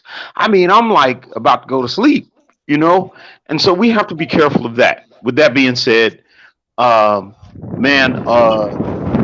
would say this in reference to this is something that was talked about maybe an hour ago. I was just waiting for my turn. You just said I like 3 times. No, but when I say I'm trying to say no. What I mean, let me clarify. Let me clarify. People don't want to really hear our whole life stories and what we've done. It becomes boring. And so when I say I'm thinking. Let me finish. So when I say I'm thinking, it's a little different than what I'm trying to say. So I don't know if y'all understand that point, but a lot of times when we get into our personal stories, it's boring as fuck. Okay. All right. Hold on, to you, maybe not to others. Again. Okay. Well, just wait. Hey, this is a different question for you. Who are you referring to? Who are you referring to? Let's just move on because it ain't. No. It ain't important, man. I'm not here to attack nobody, man. I'm just saying how to keep a good conversation going. We have to talk about subjects. That's all I was saying. Is this subject not about the military? Experiences racism in the military. Okay. And we are sharing our personal stories within the military. All right. You're right. Let's move on. Can we move on? Invalid. Go ahead. All right. I do think this though. I'm not a religious person, but Proverbs 23:7 says, "As a man thinketh in his heart, so is he." And so I think I'm going towards people saying that, black people don't support black people. I hear that theme, and I'm gonna get off this really quick. Nah, in my life, or in most black people's lives, it really only, many black people have supported them, from their mothers to professors to whatever. If anybody has any life experience for 40 years, 30 years, or whatever, a lot of people, when you look at your life, people have supported you. Okay, with that being said, moving on, because I don't want to get stuck on that stuff. Man, I'm going to say this and I'm going to be quiet. This police brutality is very painful. It is super, super painful. And I think the only solution may be, loss of their jobs, um, you know, until people start hurting them and hurting their families, something has to change, because this is going to continue happening. And so I will relinquish the floor. All right, last words. Let's try to keep it a little short, man. We've been on 3 hours. I appreciate y'all brothers coming on too, man. And I have enjoyed everything, all the content everybody said. Go ahead. Who's next? I'm gonna say this last little piece, and then I got to get back to work because it's like 8:19 in the morning here, and I started work, and I've been out here for a minute. But anyways, Gotta so get back to that building, good money. Tax-free so money. tax Sure free. is, isn't it? Yeah. That should be sweet. I make a pretty penny. I do all right. But nah. So